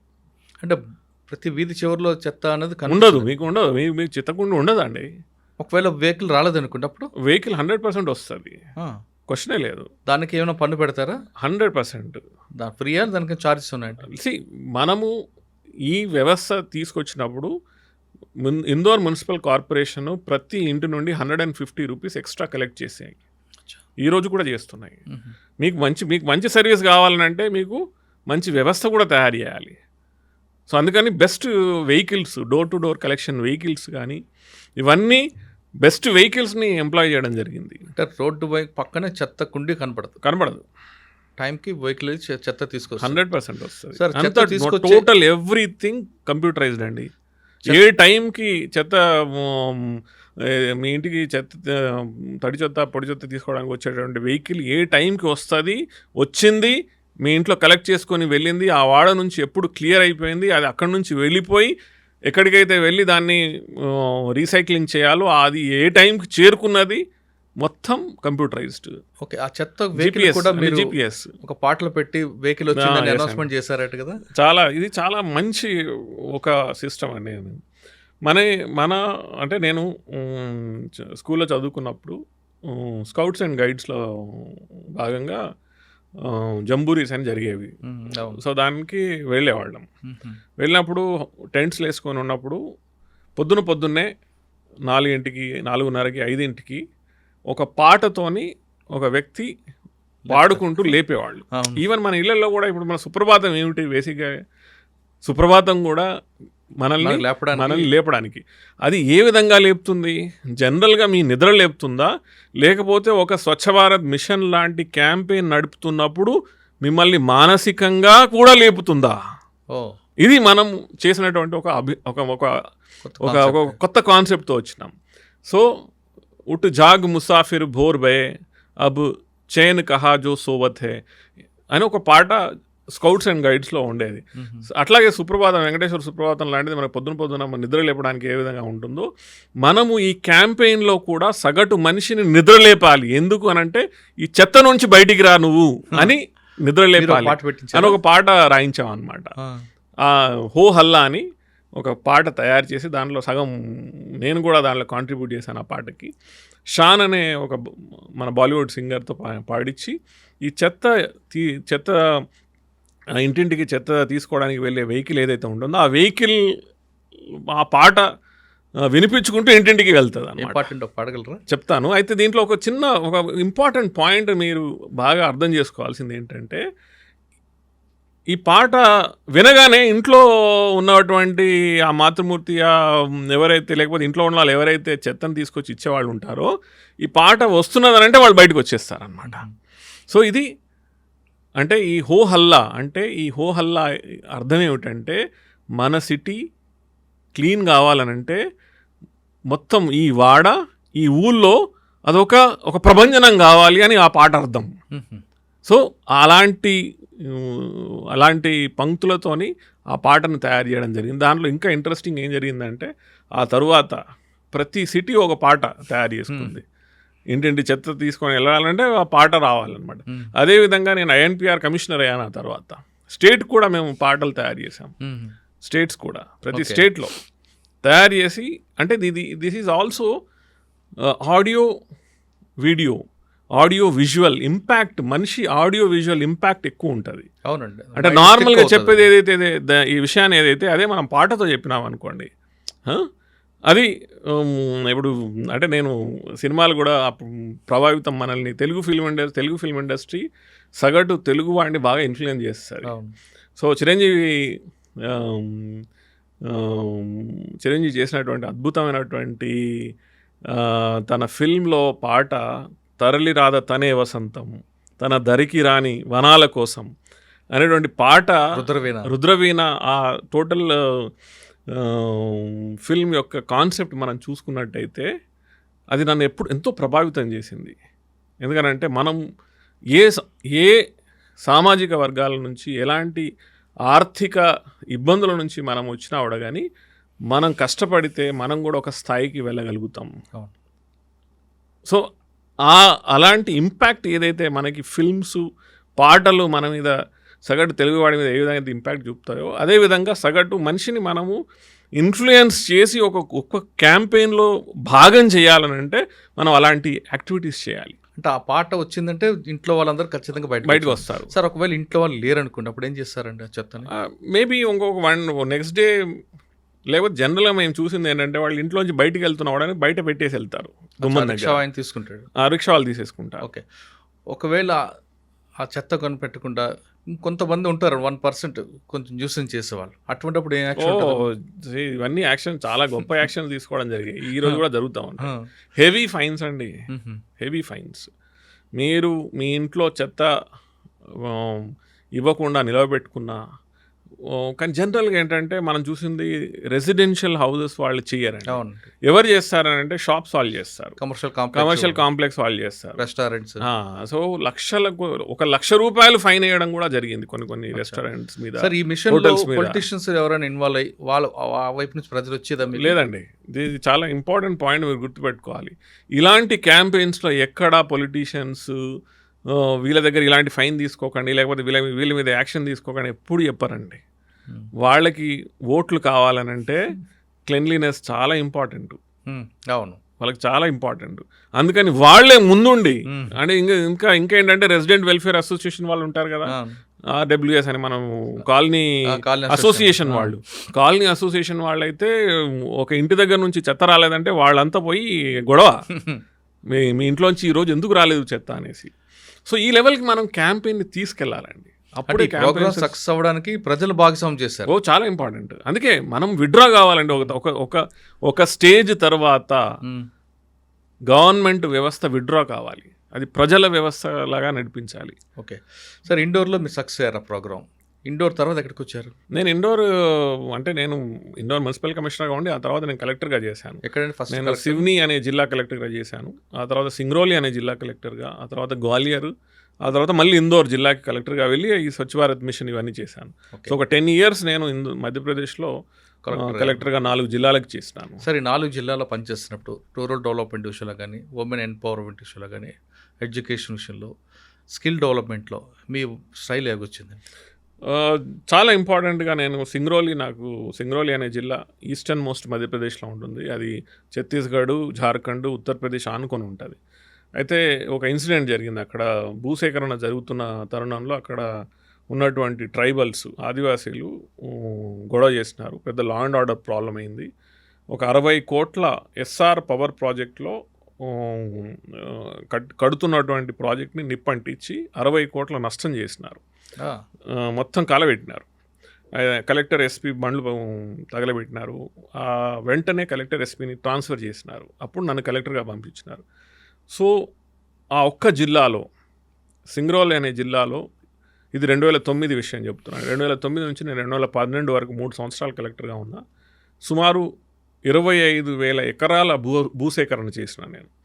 అప్పుడు ఎస్ఆర్, జేపీ, హిండాల్కో, రిలయన్స్, నార్దర్న్ కోల్ ఫీల్డ్స్, NTPC ఇలాంటి ప్రైవేటు గవర్నమెంట్ సంస్థల యొక్క వారి కోసం పెద్ద పెద్ద పవర్ ప్రాజెక్ట్స్, కోల్ బ్లాక్స్ కోసం నేను ల్యాండ్ ఎక్విజిషన్ చేసినాను. అంటే అంత పెద్ద ఇష్యూ అయిన దాన్ని అంత సింపుల్గా ఎలా షార్ట్ అవుట్ చేసుకొచ్చారండి? ఇది చాలా మళ్ళీ ఇదేనండి, మన ప్రజల్ని మన సింపుల్ కాన్సెప్ట్ ఏమిటనంటే కలెక్టర్ అనేవాడు హోదా కలెక్టర్ అనే పోస్టు, పవరు ఏదైతే ఉంటుందో అది ఎక్కడ ఉంటుంది అని బాగా ఆలోచించాలి మనం.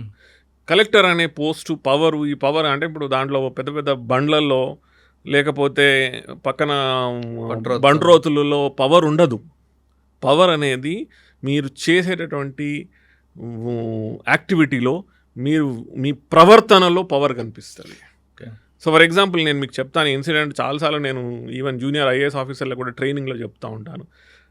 ఒక ఆదివాసీ విలేజ్లో ఎక్కడైతే పవర్ ప్రాజెక్ట్ కడుతున్నారో అక్కడ 60 కోట్ల ప్రాపర్టీని వాళ్ళు కాల్ చేసినారు. FIRలు అయినాయి. చాలామంది ఆదివాసీలని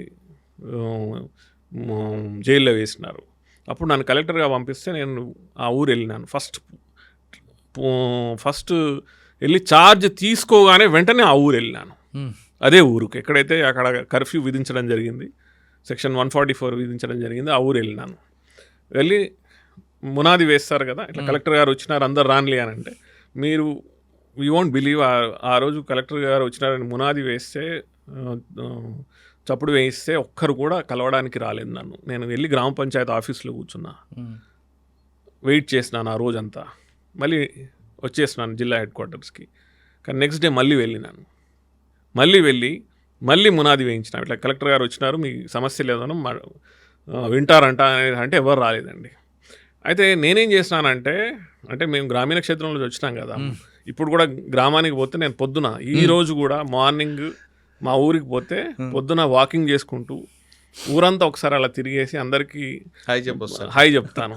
సేమ్ అదే చేసినాను. అప్పుడు కూడా నేను అక్కడ ఎవరు నన్ను కలవడానికి రాకపోతే నేను ఊళ్ళోకి వెళ్ళినాను నడుచుకుంటూ. అక్కడ టీ కొట్టు ఉంటుంది, అక్కడ కూర్చొని కాకా అంటే బాబాయ్ అనుకుంటూ మాట్లాడినాను. అట్లా ఊరంతా ఒక 2-3 గంటలు తిరిగి ఎవరు దొరికితే వాళ్ళతో హాయ్ హలో అని చెప్పడం. నేను వచ్చిన ఇట్లా జిల్లా ప్రభుత్వం నన్ను కొత్త కలెక్టర్గా పంపించింది, నేను మీ సమస్యలు వినడానికి వచ్చిన అని చెప్పినాను. ఆ రోజు అలా జరిగింది. మళ్ళీ నెక్స్ట్ డే మళ్ళీ వెళ్ళినాను అదే గ్రామానికి, వెళ్ళి మళ్ళీ ఊరంతా తిరిగినాను. అప్పుడు కొంత జనాలలో అనిపించింది ఈ కలెక్టర్ ఏదో డిఫరెంట్గా ఉన్నాడు, ఆ కలెక్టర్లా కాదు, ఈయన ఏదో వినడానికి వచ్చినాడు అనేసి. ఆ తర్వాత 4వ రోజు మళ్ళీ వెళ్ళినాను. సో మీరు అర్థం చేసుకోవాల్సిందంటే కలెక్టర్కి పవర్ ఎక్కడుంది? ఆ నడుచుకుంటూ గ్రామాల్లోకి వెళ్ళినాను చూడు, అది పవర్ అండి కలెక్టర్ది. అప్పుడు వాళ్ళకి అనిపించింది, అరే ఇంత పెద్ద కలెక్టర్ వచ్చినాడు మన సమస్యలు వినడానికి. అప్పుడు వచ్చి కూర్చొని మాట్లాడినారు. సో కలెక్టర్ అనేవాడు కింద కూర్చున్నా, ఒక సింహాసనం లాంటి కుర్చీ మీద కూర్చున్నా కలెక్టరే. పవర్ అనేది మీ ప్రవర్తనలో ఉంటుంది. సో అప్పుడు వాళ్ళ సమస్యలు విన్నాను, అది పరిష్కరించినాను. ఎక్కడైతే వాళ్ళు 60 కోట్ల ప్రాపర్టీ నష్టం చేసినారో అదే చోట మళ్ళీ నేను పవర్ ప్రాజెక్ట్ కట్టించినాను వితిన్ 3 మంత్స్లో వాళ్ళ సమస్యలన్నీ సమాధానపరిచినాను. సో మనం చేసే యాక్టివిటీలో, ప్రవర్తనలో మనం ఎంత వాళ్ళని వినగలుగుతాం, వాళ్ళ సమస్యలు విని వాటిని పరిష్కరించగలుగుతున్నాం. ఈరోజు మనం దేశం అంతటా చూస్తున్నాం, ఎక్కడో దగ్గర భూసేకరణ జరుగుతూనే ఉంటుంది. మీకు ఒకవేళ ఎక్కడైనా భూసేకరణ జరుగుతున్న చోట సమస్యలు ఉన్నాయి, ప్రజలు తిరగబడుతున్నారు, ప్రజలు వారికి ఇచ్చేటటువంటి ఏదైతే కాంపన్సేషన్తోని సాటిస్ఫైడ్ లేరు అని అంటే కలెక్టర్ల ఆఫీసులలో కూర్చొని వినకూడదు. ఆ గ్రామానికి స్పాట్కి వెళ్ళి ఎప్పుడైనా ఏ ప్రాబ్లం వచ్చినా, లా అండ్ ఆర్డర్ ప్రాబ్లం వచ్చినా, ఇలాంటి సమస్యలు వచ్చినా ఎప్పుడైనా గ్రామాలకు పోవాలి. పోయి అక్కడ కూర్చొని, కింద కూర్చొని, లేకపోతే ఏడపోయినా కూర్చోండి. అప్పుడు మిమ్మల్ని గౌరవిస్తారు ప్రజలు. అలాంటిది చేస్తే పెద్ద పెద్ద ప్రాజెక్టులను కూడా మీరు నిర్మించగలుగుతారు. అట్లా నేను 3 ఏళ్ళు కలెక్టర్గా ఉండి అక్కడ ఉన్నటువంటి మొత్తం ఈ రోజు కూడా ఒక్క ప్రాజెక్టులో కూడా సమస్య రాలేదు. సుమారు 10,000 కుటుంబాలకు ఉద్యోగాలు ఇప్పించిన నేను, ఇంటింటికి ఒక ఉద్యోగం. అక్కడ ఎవరిదైతే భూసేకరణ జరిగిందో, వాళ్ళ ల్యాండ్స్ పోయినాయో వాళ్ళందరికీ నేను ఉద్యోగాలు ఇప్పించినాను. అదేవిధంగా నేను గ్వాలియర్ జిల్లా వెళ్ళినప్పుడు గ్వాలియర్లో ఈ ఫీమేల్ ఫీటిసైడ్, భ్రూణ హత్యలు చాలా ఎక్కువగా ఉండేవి. సో నేను అంతకుముందు లాడ్లీ లక్ష్మి యోజన అనే స్కీమ్ తీసుకొచ్చినాను 2007లో. అది దాని ప్రభావం. అదేవిధంగా సోనోగ్రఫీ మెషిన్లని ఏ విధంగానైతే భ్రూణ హత్యల కోసం ఉపయోగించడం జరుగుతుందో దాన్ని నివారించడానికి ఒక హమారీ లాడ్లీ అని ఒక కొత్త కాన్సెప్ట్ పట్టుకొచ్చిన. సార్ హమారీ లాడ్లీ గురించి కానీ లాడ్లీ లక్ష్మి గురించి అని చెప్పండి ఒకసారి. బేసిక్ ఏమైందంటే 2001 మీరు తీసుకున్న కాన్సెప్ట్ సెంట్రల్ గవర్నమెంట్ అడాప్ట్ చేసిందండి. ఈ రెండు 2014లో బేటీ బచావ్ బేటీ పడావ్ కాన్సెప్ట్ ఏదైతే గౌరవ ప్రధానమంత్రి నరేంద్ర మోదీ గారు తీసుకొచ్చినారో దాంట్లో మెన్షన్ చేసి ఈ విధంగా గ్వాలియర్ మోడల్ని అడాప్ట్ చేయాలి అని చెప్పడం జరిగింది. అదేవిధంగా లాడ్లీ లక్ష్మి యోజన 2001 చాలా ఇంపార్టెంట్ ఇయర్ అండి మన భారతదేశంలో. 2001 సెన్సెస్, 2001 సెన్సెస్లో యావత్ భారతదేశాన్ని, ముఖ్యంగా కేంద్ర ప్రభుత్వాన్ని, రాష్ట్ర ప్రభుత్వాలని కలిచివేసినటువంటి విషయం ఏమిటంటే ఈ చైల్డ్ సెక్స్ రేషియో. అంటే 5 సంవత్సరాల లోపు ఉన్నటువంటి బాలికలు మరియు బాలల యొక్క నిష్పత్తి ఏదైతే ఉంటుందో దాన్ని చైల్డ్ సెక్స్ రేషియో అంటారు. అది అందరినీ ఒకసారి ఊపి పడేసింది. 2001లో చైల్డ్ సెక్స్ రేషియో చాలా రాష్ట్రాలలో, ముఖ్యంగా నార్త్ ఇండియన్ స్టేట్స్లో, మధ్యప్రదేశ్, ఉత్తరప్రదేశ్, హర్యానా, పంజాబ్ లాంటి రాష్ట్రాలలో 900 కంటే కిందికి పడిపోయింది. అంటే సగటు 1000 మంది బాలలకు 800 మంది బాలికలు, 750. హర్యానా, పంజాబ్ లాంటి రాష్ట్రాలలో కొన్ని డిస్ట్రిక్ట్స్ ఉన్నాయండి, అక్కడ జజ్జార్ అనేటువంటి ఇట్లాంటి కొన్ని డిస్ట్రిక్ట్స్లో అయితే 400, 450. అంటే ఎన్ని భ్రూణ హత్యలు జరుగుతున్నాయి, ఎంతమంది ఆడపిల్లలని కడుపులోనే చంపేస్తున్నారు అనేది రాష్ట్రాలకి కేంద్ర ప్రభుత్వానికి అర్థమైంది. దాంట్లో మధ్యప్రదేశ్ ప్రభుత్వం చాలా అద్భుతంగా ముందుకొచ్చి, అప్పుడు నేను ICDS కమిషనర్గా ఉండే, సో మా శివరాజ్ సింగ్ చౌహాన్ గారు చీఫ్ మినిస్టర్గా ఉన్నప్పుడు పిలిచి మనం ఏదో ఒకటి చేయాలి, దీన్ని అధిగమించాలంటే ఏం చేయాలనంటే, అప్పుడు నేను 1 సంవత్సరం పాటు వర్క్ చేసి ఇదే విధంగా అన్ని రకాల స్టేక్ హోల్డర్స్తో మాట్లాడి కొన్ని రాష్ట్రాలు తిరిగినాను. మధ్యప్రదేశ్లో ఉన్నటువంటి గ్వాలియర్ చంబల్ ఏరియాలో భ్రూణ హత్యలు చాలా అధికంగా ఉండేది. అంటే ఏ లెవెల్లో అంటే కేవలం గ్వాలియర్ జిల్లాలో ప్రతి నెల సుమారు 2000 భ్రూణ హత్యలు జరిగేవి. సో వాటన్నిటిని అరికట్టడానికి లాడ్లీ లక్ష్మి యోజన అంటే ఆడపిల్ల పుట్టగానే వారి పేరున 30,000 రూపాయల పోస్ట్ ఆఫీస్ బాండ్ ఒకటి కొని ఇవ్వడం, అది ఆడపిల్ల 18 సంవత్సరాలు అయిన తర్వాత సుమారు 1,25,000 వరకు వారికి చేతికి వస్తుంది. అంటే ఆడపిల్ల పుట్టగానే లక్షాధికారి అనే ఒక కాన్సెప్ట్, ఒక నరేటివ్ తయారు చేయడం జరిగింది లాడ్లీ లక్ష్మి. అది చాలా సూపర్ హిట్ అయిందండి. 1 ఏప్రిల్ 2007లో ప్రవేశపెట్టిన ఆ స్కీమ్ ఈరోజు సుమారు 45 లక్షల ఆడపిల్లల జన్మకి కారణమైంది కేవలం మధ్యప్రదేశ్లో. 45 లక్షల ఆడపిల్లలు అండ్ భ్రూణ హత్యలు తగ్గిపోయినాయి. అదేవిధంగా ఈ చైల్డ్ సెక్స్ రేషియో ఏదైతే మన సమస్యగా 2001 సెన్సస్ మనకి చెప్పడం జరిగిందో, ఈరోజు 950కి పైకి పెరిగిందండి. అది 800 దిగినటువంటి చైల్డ్ సెక్స్ రేషియో 950 పైకి పెరిగి ఈరోజు నార్మలైజ్ అయ్యేటటువంటి పొజిషన్కి వచ్చింది. ఈ ఒక్క స్కీమ్ని సుమారు 15 రాష్ట్రాలు కాపీ కొట్టినాయి. అలా దాన్ని అడాప్ట్ చేసుకొని, ఇంక్లూడింగ్ కిరణ్ కుమార్ రెడ్డి గారు ఉమ్మడి ఆంధ్రప్రదేశ్ ముఖ్యమంత్రిగా ఉన్నప్పుడు బంగారు తల్లి అనే ఒక స్కీమ్ వచ్చింది 2013లో. అది ditto loudly Lakshmi Yojana copy. Unfortunately దాన్ని 2014లో 2 రాష్ట్రాల వాళ్ళు దాన్ని కంటిన్యూ చేయలేదు. బట్ సుమారు 15 రాష్ట్రాలు దాన్ని టేకప్ చేసినాయి. సార్, గ్వాలియర్లో పనిచేస్తున్నప్పుడు మాధవరాజ్ సింధియా ఫ్యామిలీ ఎప్పుడైనా మీకు ఎదురుపడ్డారా? తప్పకుండా. వాళ్ళు అక్కడ జ్యోతిరాదిత్య సింధియా గారు అప్పుడు మెంబర్ ఆఫ్ పార్లమెంటు మరియు కేంద్ర మంత్రిగా ఉండేవారు.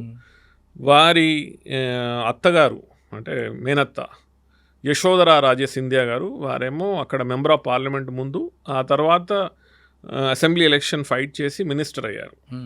సో వీరిద్దరితోని మంచి పరిచయాలండి. పరిచయాలు ఉన్నాయి, లేదా ఫైట్ ఏం చేశారు వాళ్ళు?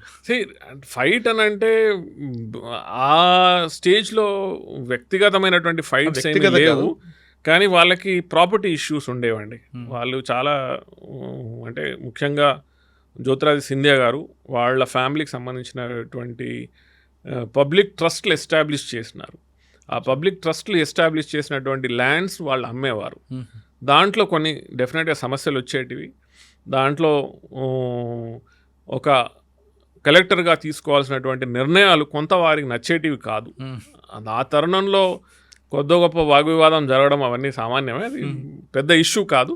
కానీ డెఫినెట్గా ఇంటరాక్షన్ జరిగాయి. గ్వాలియర్ తర్వాత ఇండోర్ కలెక్టర్గా చేశాను లాస్ట్. అది మళ్ళీ ఇండోర్ వచ్చాను.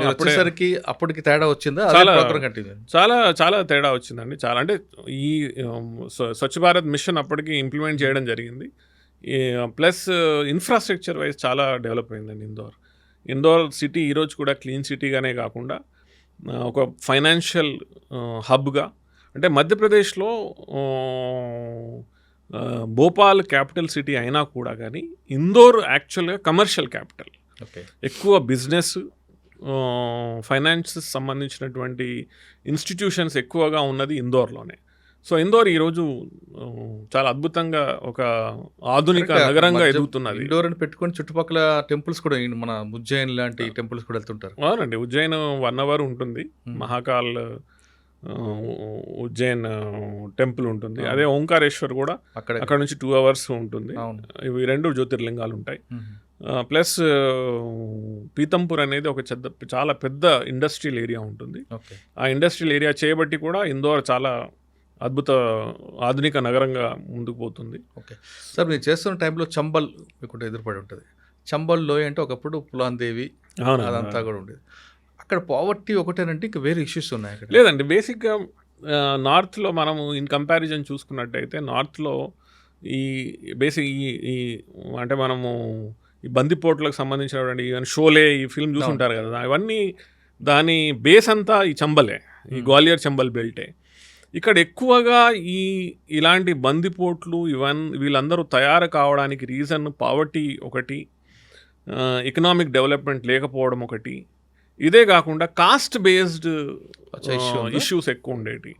ఇప్పుడు వీళ్ళు ఏం చేసేవాళ్ళంటే ఇప్పుడు అంటే డామినెంట్ కాస్ట్లు ఎవరైతే ఉంటారో ప్లస్ ఇతర చిన్న కులాలని చెప్పుకునే వాళ్ళు ఎవరైతే ఉంటారో వీళ్ళ మధ్యలో జరిగేటటువంటి సంఘర్షణ, ఆ ఘర్షణ, ఒక సామాజిక ఘర్షణ ఏదైతే ఉందో అది కొన్ని కులాలని, కొన్ని సామాజిక వర్గాలని బందిపోట్లలా తయారు చేస్తారు. అంటే సోషో ఎకనామిక్ ప్రాబ్లం ఉంది అక్కడ. ఉంది ఖచ్చితంగా ఉండింది. ఇప్పుడు చాలా తగ్గిపోయిందండి. ఇప్పుడు ఆ బందిపోట్లు ఇవన్నీ మొత్తం టోటల్గా సినిమాలో ఉన్నాయి తప్ప బయట ఇప్పుడు లేవండి.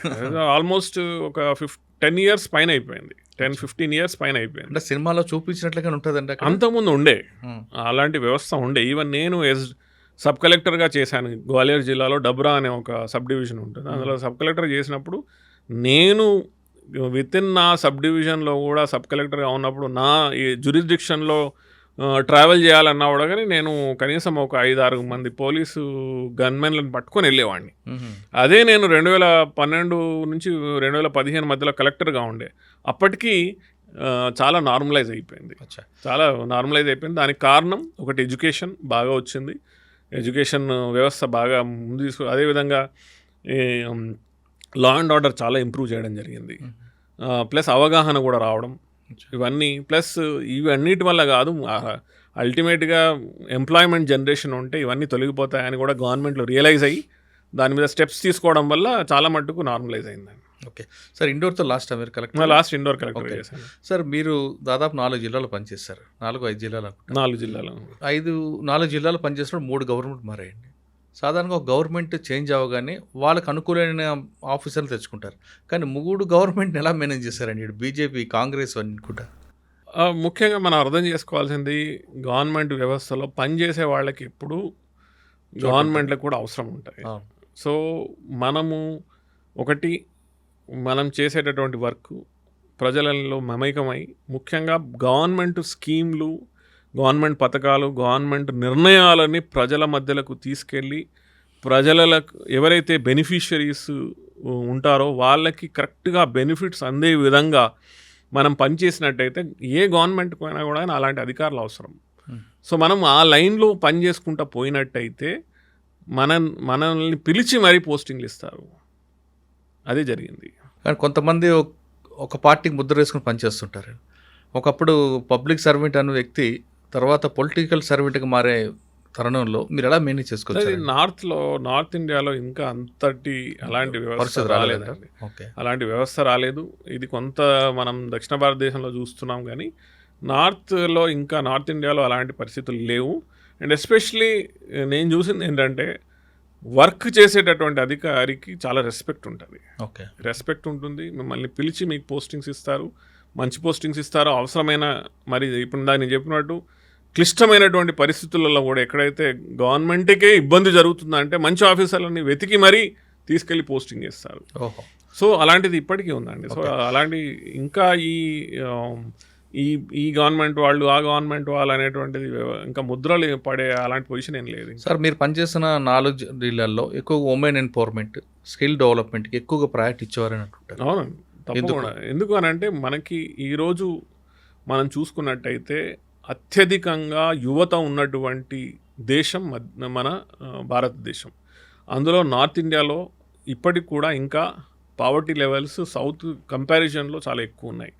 అన్ఎంప్లాయ్మెంట్ అనేది ఇంకా రిలేటివ్గా ఎక్కువ ఉంది. కాబట్టి స్కిల్ డెవలప్మెంటు అంటే స్కిల్లింగ్ చేసి వారికి ట్రైనింగ్స్ ఇప్పించి వాళ్ళకి స్కిల్ డెవలప్మెంట్ యాక్టివిటీస్లో భాగం చేసి వారికి ఏదో ఒక రకంగా స్వయం ఉపాధి కార్యక్రమాలలో వాళ్ళని ఇన్వాల్వ్ చేసి వారికి బ్యాంకుల ద్వారా రుణాలు ఇప్పించడము, గవర్నమెంట్, కేంద్ర ప్రభుత్వం, రాష్ట్ర ప్రభుత్వాలు ప్రవేశపెట్టే వివిధ స్కీమ్స్ ఏవైతే ఉంటాయో స్వయం ఉపాధి కార్యక్రమాల్లో ఇన్వాల్వ్ చేయడము, అదేవిధంగా సెల్ఫ్ హెల్ప్ గ్రూప్స్లో మహిళలను ఇన్వాల్వ్ చేయడము. ఈ విధంగా చేస్తే వారికి ఏదో ఒక పని చేసుకొని వాళ్ళ చేతి నుండి ఏదో ఒక పని ఉంటుంది. వాళ్ళ చేతి నుండి పని ఉన్నట్టయితే వారు ఇతర యాక్టివిటీస్లో ఇన్వాల్వ్ కాకుండా వారి సంబంధించినటువంటి రోజువారీ కార్యక్రమాలు చూసుకుంటూ ఇంత 4 రూపాయలు సంపాదించే విధంగా వ్యవస్థను తయారు చేయడం మన కర్తవ్యం. అందుకని నేను గత 5-6 సంవత్సరాల నుంచి ఇప్పుడు మధ్యప్రదేశ్లో భోపాల్లో స్టేట్ సెక్రటరీగా, హెచ్ఓడిగా, ఇప్పుడు ప్రిన్సిపల్ సెక్రటరీగా ముఖ్యంగా నేను ఎక్కువగా ఫోకస్ చేసేది ఏంటంటే సెల్ఫ్ ఎంప్లాయ్మెంట్ మీద మనం ఎంత చేయగలిగితే అంత మంచిది. ఎందుకంటే గవర్నమెంట్ ఉద్యోగాలు దినదినం తగ్గిపోతూ ఉన్నాయి. ఇందాక చెప్పినట్టు ఇప్పుడు యువత బిలో 30 years యువత మధ్యప్రదేశ్లోనే 9 కోట్ల జనాభా ఉంటే దాంట్లో 30 సంవత్సరాల లోపు 3 కోట్ల మంది జనాభా ఉన్నారు. సో ఈ 3 కోట్ల మందికి మనము 30 సంవత్సరాల లోపు ఉన్నటువంటి ఈ 3 కోట్ల మందికి మనం అందులో 18 సంవత్సరాల నుంచి 30 సంవత్సరాలు ఉన్న వారికి ఏదో ఒక ఉపాధి కల్పించకపోతే వాళ్ళు ఇంకేదో తయారవుతారు, ఇంకేదో దిశలోకి వెళ్ళిపోతారు, ఇంకేదో డైరెక్షన్ పోకముందే మనం వారికి ఉపాధి అనేది కల్పించాలి. అందుకని ఆ రకంగా కూడా నేను ఎక్కువగా ఫోకస్ చేయడం జరిగింది. సార్, మీరు పనిచేసిన 4 జిల్లాల్లో చాలా కార్యక్రమాలు చేపట్టుంటారు. కానీ మీ మనసుకు హత్తుకుపోయిన ఒక కేస్ స్టడీ కానీ, ఒక సంఘటన కానీ, లేదు ఈ ప్రోగ్రాం వల్ల జనానికి బాగా చేశాను అన్న ఒక ఫీలింగ్ అని ఉందండి? నేను ప్రతి జిల్లాలో జనరల్గా ఏం చేస్తానంటే, ప్రతి జిల్లా చేరుకున్న తర్వాత ఒక 3 నెలలు, ఫస్ట్ 3 నెలలు వివిధ ప్రజాప్రతినిధులతోని, ప్రజా సంఘాలతోని కలిసి, అంటే ఇప్పుడు ఇక్కడ తెలంగాణలో ఎలా అయితే ప్రజావాణి, అక్కడ జన్ సున్వాయి అనే ఒక కార్యక్రమం ఉంటుంది. అందులో వచ్చే వాళ్ళందరితో కూర్చొని ఫస్ట్ అర్థం చేసుకునేవాడిని, ఈ జిల్లాకి ఎలాంటి కార్యక్రమాలు చేస్తే, ఎలాంటి యాక్టివిటీస్ చేస్తే బాగుంటుంది, అంటే మనకు ఒక ముద్ర పడిపోతుంది, మనం ఒక మంచి పని చేసిన వాళ్ళం అవుతాము అనే ఒక అభిప్రాయం ఏర్పడుతుంది. సో దానికోసం నేనేం చేసేవాడిని అంటే, ఇప్పుడు సింగరౌలీలో ఫర్ ఎగ్జాంపుల్ ఈ భూసేకరణ, గ్వాలియర్ జిల్లాలో భ్రూణ హత్యల, అదేవిధంగా నేను అక్కడ వికలాంగుల కోసం చాలా పనిచేశాను. ప్రతి గవర్నమెంట్ ఇన్స్టిట్యూషన్లో ర్యాంప్సు, రైలింగ్సు, వికలాంగులకు, ముఖ్యంగా అంధత్వం ఉన్న వాళ్ళకి, వీళ్ళందరి కోసం అనేసి గవర్నమెంట్ ఆఫీసులలో మీరు సులువుగా యాక్సెసిబుల్గా ఉండే విధంగా ఇవన్నీ నానా రకాల యాక్టివిటీస్ చేశానండి. సుమారు ప్రతి గవర్నమెంట్ ఇన్స్టిట్యూషన్లో, అంటే నా కాన్సెప్ట్ ఏమిటనంటే, అంగవైకల్యం ఉన్నవాళ్ళు కానీ, లేకపోతే ఈవెన్ వృద్ధులు కానీ ఈజీగా పబ్లిక్ స్పేసెస్ని యూటిలైజ్ చేసుకునేలాగా ఉండాలి. అంటే ఇప్పుడు మన లైఫ్ స్పాన్ పెరుగుతూ ఉంది. 80 ఏళ్ళు నార్మల్గా జీవించేస్తున్నారు. ఒక ఇంట్లో 4 తరాల వాళ్ళు ఈజీగా అంటే ఉంటున్నారు మీరు చూస్తున్నట్టయితే. అయితే జనరల్గా మనం ఏం చేస్తామనంటే, వృద్ధులు ఉన్నట్లయితే మనం సినిమాకి వెళ్తున్నామా, లేకపోతే ఏదన్నా పెళ్లి కార్యక్రమం వెళ్తున్నట్టయితే వృద్ధులు ఉన్న వాళ్ళని మీరు ఇంట్లో ఉండండి, మేము వెళ్ళేసి వస్తాము అనే విధంగా మాట్లాడడం జరుగుతుంది. ఎందుకు అనంటే, జనరల్గా ఏమనిపిస్తుంది అంటే, అరే మీకు కాళ్ళ నొప్పులు, కీళ్ళ నొప్పులు ఉంటాయి, లేకపోతే ప్రాబ్లమ్స్ ఉంటాయి, మీరు అక్కడికి వస్తే ఇబ్బంది పడతారేమో, మీరు మెట్లెక్కలేకపోతారు. సో దానికోసమని పబ్లిక్ స్పేసెస్ అంటే hospitals, restaurants, cinema halls, function halls, government ఆఫీసులు, ఎడ్యుకేషనల్ ఇన్స్టిట్యూషన్స్, ఇవన్నిట్లలో ఒక క్యాంపెయిన్ నడిపించి మరి మొత్తం సిటీ, గ్వాలియర్ సిటీనే యాక్సెసిబుల్ సిటీగా తయారు చేసినాను. అయితే దీన్ని అప్పుడు ఆమీర్ ఖాన్ గారు సత్యమేవ జయతే అనే ఒక పెద్ద ప్రోగ్రాం నడిపించినారు. అవునండి. ఆ ప్రోగ్రాంలో ముఖ్యంగా నాకు సంబంధించినటువంటి నేను చేసిన ఈ యాక్టివిటీ మీద ఫోకస్ చేసి చెప్పడం జరిగింది, ఒక డాక్యుమెంటరీ చూపించడం జరిగింది. అదేవిధంగా ఇందోర్ వెళ్ళినప్పుడు ఈ స్వచ్ఛ భారత్ మిషన్లో మేము దేశంలోనే గ్రామీణ ప్రాంతాన్ని మల విసర్జన రహిత జిల్లాగా, తర్వాత సిటీని చేయడం, ఇలాంటి అనేక కార్యక్రమాలు. ముఖ్యంగా ముందర మున్సిపల్ కమిషనర్గా ఉన్నప్పుడు నేను ఈ స్కామ్స్ బయటపెట్టినప్పుడు నన్ను ట్రాన్స్ఫర్ చేసినారు. అక్కడ ఉన్నటువంటి ప్రజాప్రతినిధులు, పెద్దలు ట్రాన్స్ఫర్ చేసినారు. ట్రాన్స్ఫర్ చేస్తే 3 రోజులు గ్వాలియర్ ఇందోర్ సిటీ బంద్ ప్రకటించింది. అంటే సిటీ ప్రజలు బంద్ ప్రకటించినారు. నేను దాన్ని సమర్థించను, కానీ ప్రజలు బంద్ ప్రకటించినారు. 3 రోజులు మున్సిపల్ కార్పొరేషన్ బంద్ ఉండింది.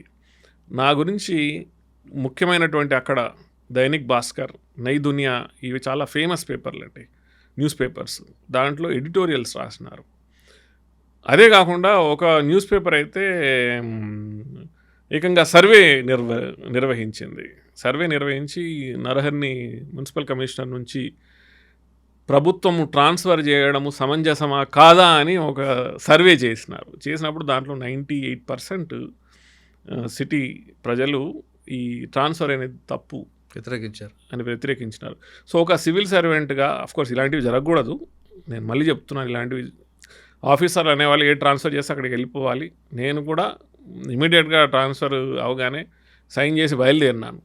కానీ ఒక సిటీ అంటే ప్రజలు, మీరు ప్రజల కోసం మంచి చేస్తే మిమ్మల్ని ఎంత ఓన్ చేసుకుంటారు, మిమ్మల్ని ఎంత వారి గుండెల్లో పెట్టుకొని మీకోసం ఆలోచిస్తారు అనేది మనకు అర్థమవుతుంది. ఎప్పుడైనా కూడా కానీ ఆఫీసర్ తాను చేయాల్సినటువంటి పని తను నిర్వర్తించాల్సినటువంటి బాధ్యతని నిర్వర్తించినట్టయితే ఖచ్చితంగా ఎంతో కాలానికైనా కూడా కానీ ప్రజలు మనల్ని గుర్తుపెట్టుకుంటారు.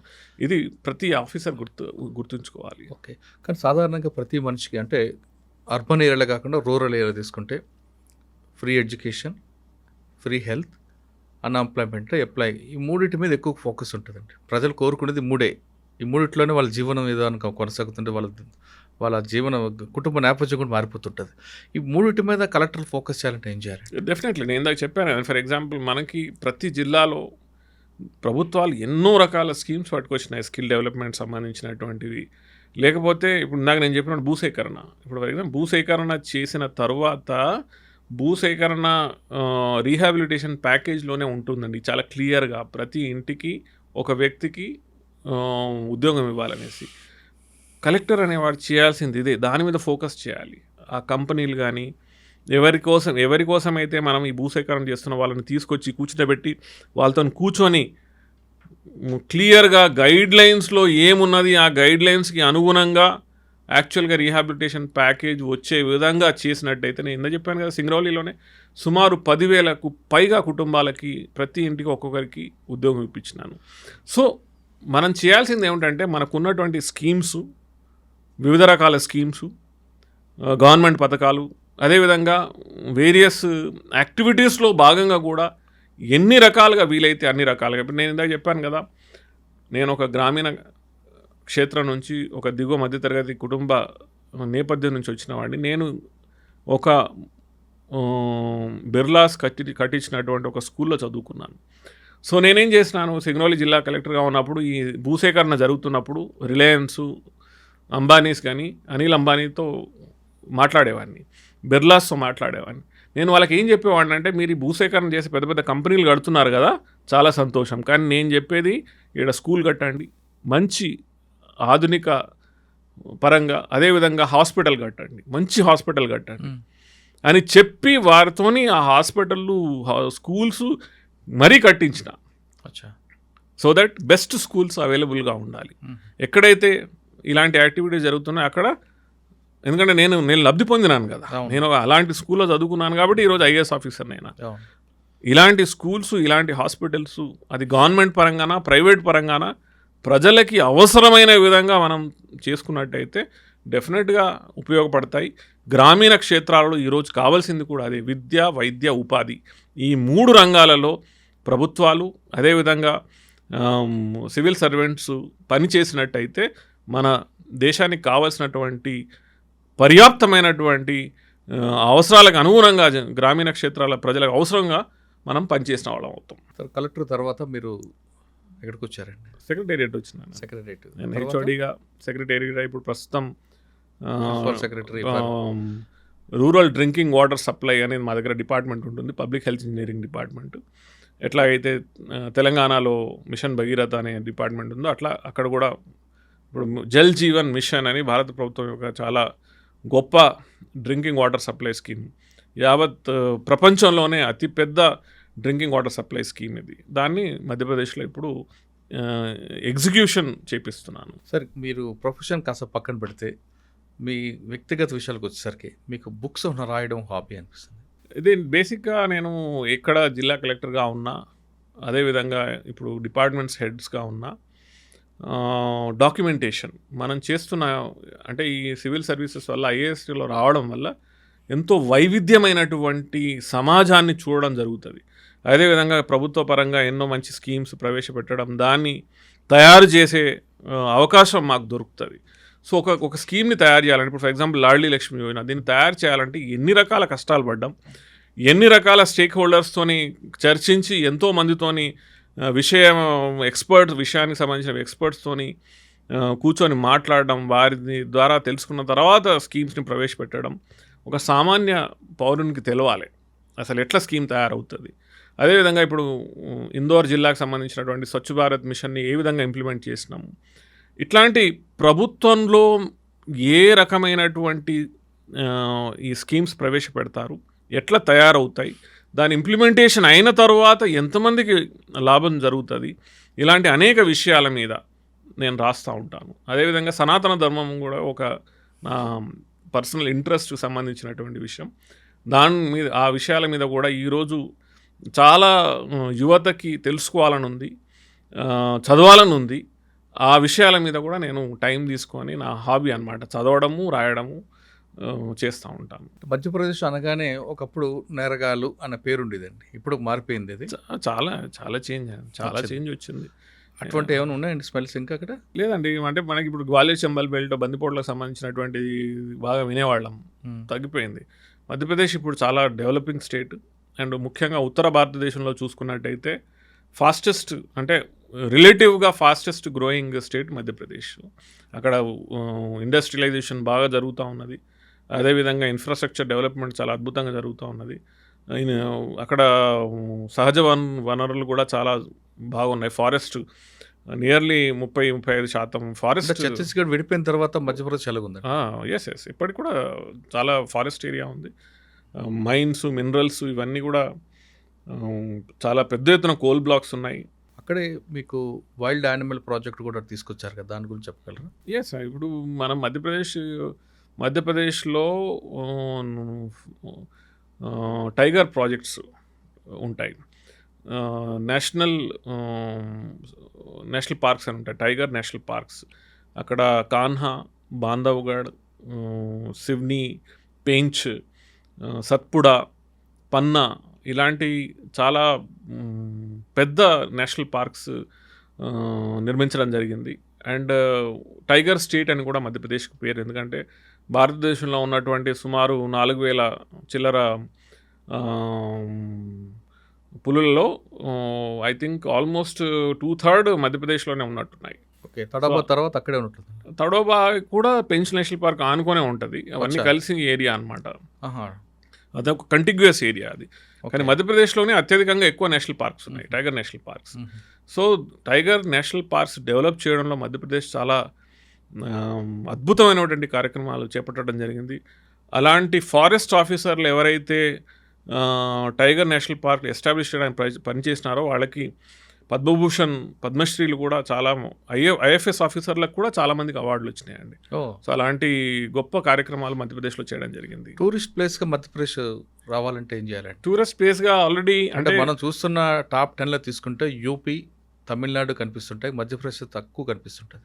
మధ్యప్రదేశ్లో 2-3 మంచి టూరిజం అట్రాక్ట్ చేసేటటువంటి ఏరియాస్ ఉన్నాయి. ఒకటి టైగర్ నేషనల్ పార్క్స్, 2 ఆధ్యాత్మికంగా ఉజ్జయిన్, మహాకాల్, ఓంకారేశ్వర్ లాంటి ఆధ్యాత్మిక కేంద్రాలు, అదేవిధంగా ఖజురాహో లాంటి అద్భుతమైన కట్టడాలు ఉన్నటువంటి ప్రదేశాలు, ఇవన్నీ ఉన్నాయి. సో మధ్యప్రదేశ్ ప్రభుత్వం చాలా ఈ విషయాల్లో పని చేస్తున్నా కూడా కానీ ఇంకా చేయాల్సిన అవసరం ఉన్నది. ఖచ్చితంగా ఆ దిశగా ప్రయత్నాలు చేయాలి.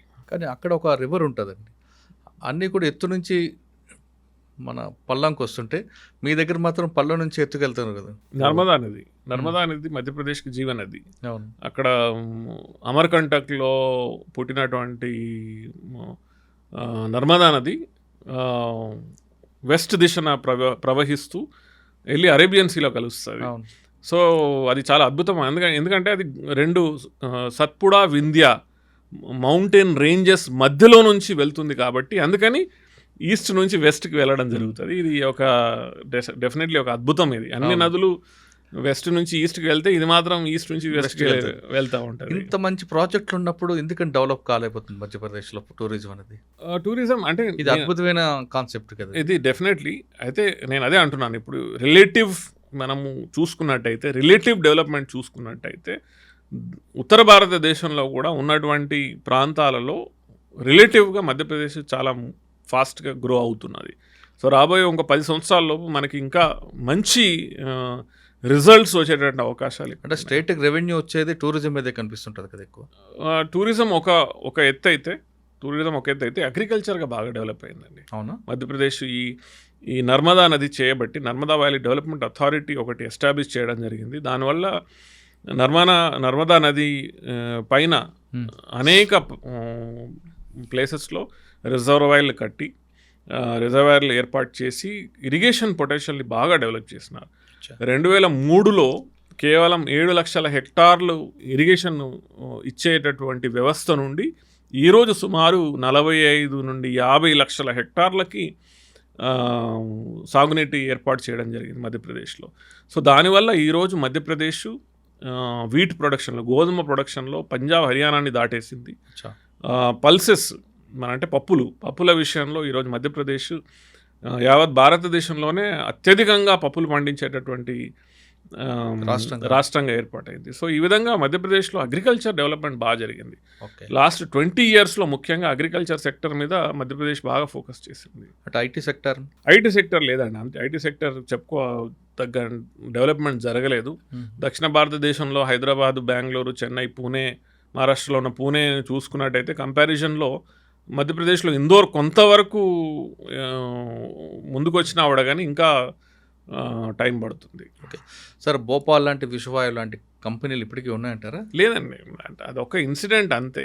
అదొకప్పుడు జరిగినటువంటి ఇన్సిడెంట్. ఆ తర్వాత ఎప్పుడు అలాంటివి జరగలేదు. అది చాలా దురదృష్టకరంగా అప్పట్లో జరిగినటువంటి ఆ విషయం. ఆ తర్వాత ప్రభుత్వాలు చాలా కేర్ తీసుకొని ఇండస్ట్రియలైజేషన్ జరిగినటువంటి ప్రాంతాలన్నింటినీ చాలా కేర్ తీసుకొని ఏర్పాటు చేయడం జరిగింది. ఓకే సార్, ఇక మనం ఫైనల్గా వద్దామండి. సివిల్స్ అనగానే చాలామందికి అదొక గోల్, ఇది దీర్ఘకాల యుద్ధం. కొంతమంది ప్లాన్ బి పెట్టుకుంటారు, కొంతమంది మీలాంటి వాళ్ళు ఫస్ట్ అటెంప్ట్ సెకండ్ అటెంప్ట్ కొడుతుంటారు. ఏదో రకంగా సివిల్ సాధించి పబ్లిక్ సర్వీస్ చేయాలనే మోటివేట్ వచ్చిన వాళ్ళు కొంతమంది ఉంటే, కొంతమంది కమర్షియల్గా అవ్వాలని కొంతమంది ఉంటారు. కానీ ఎక్కువ శాతం సర్వీస్ మోటోలో వచ్చే వాళ్ళు కనిపిస్తుంటారు. కానీ ఇటీవల కాలంలో ఆ సర్వీస్ మోటో నుండి కమర్షియల్గా వస్తూనే ఒక బ్యాటింగ్ స్టార్ట్ చేయడం అనేది చూస్తున్న కేస్ స్టడీస్ కనిపిస్తున్నాయండి. అంటే సెలక్షన్లో లోపం అనుకోవచ్చా, లేదా వచ్చిన ఆఫీసర్ యొక్క యాటిట్యూడ్ ప్రాబ్లం అనుకోవచ్చా? డెఫినెట్గా నేను ఇది అంటే మీరు చెప్పేటటువంటి విషయం, కొంతమంది డెఫినెట్గా ఇలాంటి వాళ్ళు ఉంటారు. సెలక్షన్ ప్రాసెస్లోనే ఏదో రకంగా నాకు తెలిసినంత వరకు సెలక్షన్ ప్రాసెస్లోనే తప్పిదాం అని అనుకోవాలి. యూపీఎస్సి సెలెక్ట్ చేసే విధానం ఏదైతే ఉందో, ప్రిలిమ్స్, మెయిన్స్, ఇంటర్వ్యూ, ఆ 3 స్టేజెస్ని దాటి అలాంటి వాళ్ళు సెలెక్ట్ అవుతున్నారంటే ఖచ్చితంగా యూపీఎస్సి ఆత్మ పరిశీలన చేసుకోవాల్సినటువంటి అవసరం ఉన్నది. అదేవిధంగా ఇలాంటి వాళ్ళు రాకుండా చూసుకునేటటువంటి అవసరం చాలా ఉన్నది. సో సెలక్షన్ ప్రాసెస్లోనే మనం ఇలాంటి మొక్కలని మనము ముందు నుంచే పిక్ చేసుకొని బయట వేయడమే చాలా మంచిది. ఇలాంటి సంఘటన తలుచుకున్నప్పుడు ఏమనిపిస్తుంటుందండి? డెఫినెట్గా ఇది చాలా దురదృష్టకరం ఇలాంటి సంఘటనలు జరగడం. ముఖ్యంగా ఒక అసిస్టెంట్ కలెక్టర్ స్టేజ్లోనే ఇలాంటి ప్రవర్తన అనేది చాలా అన్బికమింగ్ ఆఫ్ సివిల్ సర్వెంట్ అనేది ఏదైతే సివిల్ సర్వీసెస్కి ఒక మూలాధారము, అలాంటి అన్బికమింగ్ ఆఫ్ సివిల్ సర్వెంట్, అలాంటి సివిల్ సర్వెంట్ సెలెక్షన్ కావడం, సెలెక్ట్ అయిన తర్వాత ఈ విధంగా ప్రవర్తించడం, దీన్ని ఖచ్చితంగా సభ్య సమాజము అలాగే మేము సర్వీస్లో ఉన్న వాళ్ళం కూడా దాన్ని ఖచ్చితంగా ఒప్పుకోము. వచ్చిన తర్వాత పబ్లిక్ సర్వీస్ చేయాలి అనే ఆలోచన లేకుండా సంపాదన మీద దృష్టి పెట్టే ఆఫీసర్లకు మీరేం చెప్తారు? ఇది సెలక్షన్ ప్రాసెస్లో ఫస్ట్ మనం ఎలిమినేట్ చేయాలి. అక్కడ బాగానే ఉంటారు. దాని తర్వాత కూడా department of personal and training, DoPT కానీ, అదేవిధంగా స్టేట్ గవర్నమెంట్స్లో కూడా ఇలాంటి ఆఫీసర్లని ముందుకు వెళ్లకుండా అరికట్టే విధంగా చెక్స్ అండ్ బ్యాలెన్సెస్, మన సిస్టంలో చెక్స్ అండ్ బ్యాలెన్సెస్ చాలా ఇంపార్టెంట్. ఈ చెక్స్ అండ్ బ్యాలెన్సెస్ సిస్టమ్ ఎక్కడో దగ్గర తప్పిదాలు జరిగాయా అని ఒకసారి పరిశీలన చేసుకొని దాన్ని సరిదిద్దుకోవడం చాలా ఇంపార్టెంట్. సో అది చేయాల్సిన అవసరం ఉంది. అలాంటి ఆఫీసర్స్ని సిస్టమ్ నుంచి తీసివేయాల్సిన అవసరం కూడా ఉంది. సార్, ఫైనల్గా ఈ డిపార్ట్మెంట్ రావాలి అనుకున్న వాళ్ళకంటే సివిల్ సాధించాలి, కలెక్టర్ కానీ లేదంటే ఎస్పీ కానీ లేదంటే ఐఎఫ్ఎస్ అవ్వాలనుకునే చాలామంది ఆస్పిరెంట్స్ ఉంటారు, వాళ్ళకి ఇచ్చే మెసేజ్ ఏంటి? నేను చెప్పేది ఏంటంటే సివిల్ సర్వీసెస్ అనేది సర్వీస్ అంటే సేవ. మీరు రావాల్సింది కేవలం Indian administrative service, Indian police service. ఈ సర్వీస్ అనేది వెనకాల ఉన్నటువంటి ఆ పదం చాలా ఇంపార్టెంట్. మీరు కేవలం ఆ సర్వీస్ చేయడానికి వస్తున్నారా, అయితే మీరు రావాలి. రావాల్సిన చోటు ఇది. ఇక్కడ చేయవలసినటువంటి సేవ కూడా చాలా అద్భుతంగా ఉంది. ఈరోజు కూడా మన ప్రజాస్వామిక వ్యవస్థలో ఈ ప్రజాస్వామ్య వ్యవస్థకే వెన్నెముక లాంటిది సివిల్ సర్వీసెస్. కాబట్టి మీలాంటి వాళ్ళు అవసరం. కానీ సేవా భావంతో వచ్చిన వాళ్ళని స్వాగతించాలి. ఇక్కడ అవసరం ఉన్నది, సేవ చేసేటటువంటి అద్భుతమైన అవకాశాలు ఉన్నాయి, మంచి పథకాల నిర్మాణం చేసేటటువంటి అవకాశాలు ఉన్నాయి. అదేవిధంగా అన్ని రకాల వర్గాల నుంచి, అది దిగువ మధ్యతరగత, పేద మధ్యతరగత, అన్ని వర్గాల నుంచి తమ మంచి అనుభవంతో రావాల్సినటువంటి వ్యక్తులు అవసరం కూడా ఇక్కడ ఉన్నది. కానీ సేవాభావంతో రావాలి. వచ్చి సేవ చేసినట్టయితే మీకు గొప్ప పేరుంటుంది, మీకు మున్ముందు మంచి అవకాశాలు ఉంటాయి. ప్రభుత్వాలు కూడా మీకు మంచి అవకాశాలు ఇచ్చి మీ ద్వారా సేవ తీసుకునేటువంటి అవకాశాలు ఏర్పడతాయి. అందుకని సెలక్షన్ ప్రాసెస్లో, అదేవిధంగా కొత్తగా వచ్చే వాళ్ళకు కూడా నేను చెప్పేది ఇదే. మీరు కేవలం దీనికోసం అంటే అదర్వైజ్ చాలా మంచి, ఇప్పుడు నానా రకాల ఫీల్డ్స్ తయారైనాయి. మీరు డబ్బు సంపాదించాలంటే అక్కడ మంచి అవకాశాలు చాలా ఉన్నాయి. సో అలాంటి క్షేత్రాల్లోకి వెళ్ళండి. ఎక్కడికైతే కేవలం డబ్బే అవసరం, ప్రాధాన్యం అనుకుంటే అక్కడికి వెళ్ళండి. సేవ అని అంటే ఇక్కడ చాలా అద్భుతమైనటువంటి అవకాశాలు ఉన్నాయి. ఇక్కడ మీకు మంచి గౌరవం ఉంటుంది, మీకు కూడా సాటిస్ఫాక్షన్ ఉంటుంది. సర్వీస్ చేయాలనుకున్న వాళ్ళు మాత్రమే సివిల్స్లోకి రండి, లేదు కమర్షియల్ అనుకున్నారు వేరే రంగాల్లోకి వెళ్ళి సంపాదించుకోండి అంటున్నారు నరహరి గారు. కానీ సర్వీస్లోకి వచ్చి కమర్షియల్గా మారితే మాత్రం ప్రజలు మిమ్మల్ని క్షమించరు అని చెప్తున్నారు. ప్రజలకు ఎప్పుడైతే మీరు కరెక్ట్గా సేవ చేస్తారో వాళ్ళు ఎప్పటికీ గుర్తు పెట్టుకుంటారంటూ తనకున్న కేస్ స్టడీలు చెప్పుకుంటూ వచ్చారు నరహరి గారు. ఇది ఈ వారం నరహరి గారితో ఎక్స్క్లూజివ్ ఇంటర్వ్యూ. వచ్చే వారం మరో కేసుతో మళ్ళీ కలుద్దాం. అంతవరకు నమస్తే. Thank you sir. Thank you so much. చాలా అద్భుతంగా, చాలా ఆనందంగా ఉంది మీతో ఈరోజు ఈ సంభాషణ చేయడం. నాకు కూడా అండి. Thank you sir.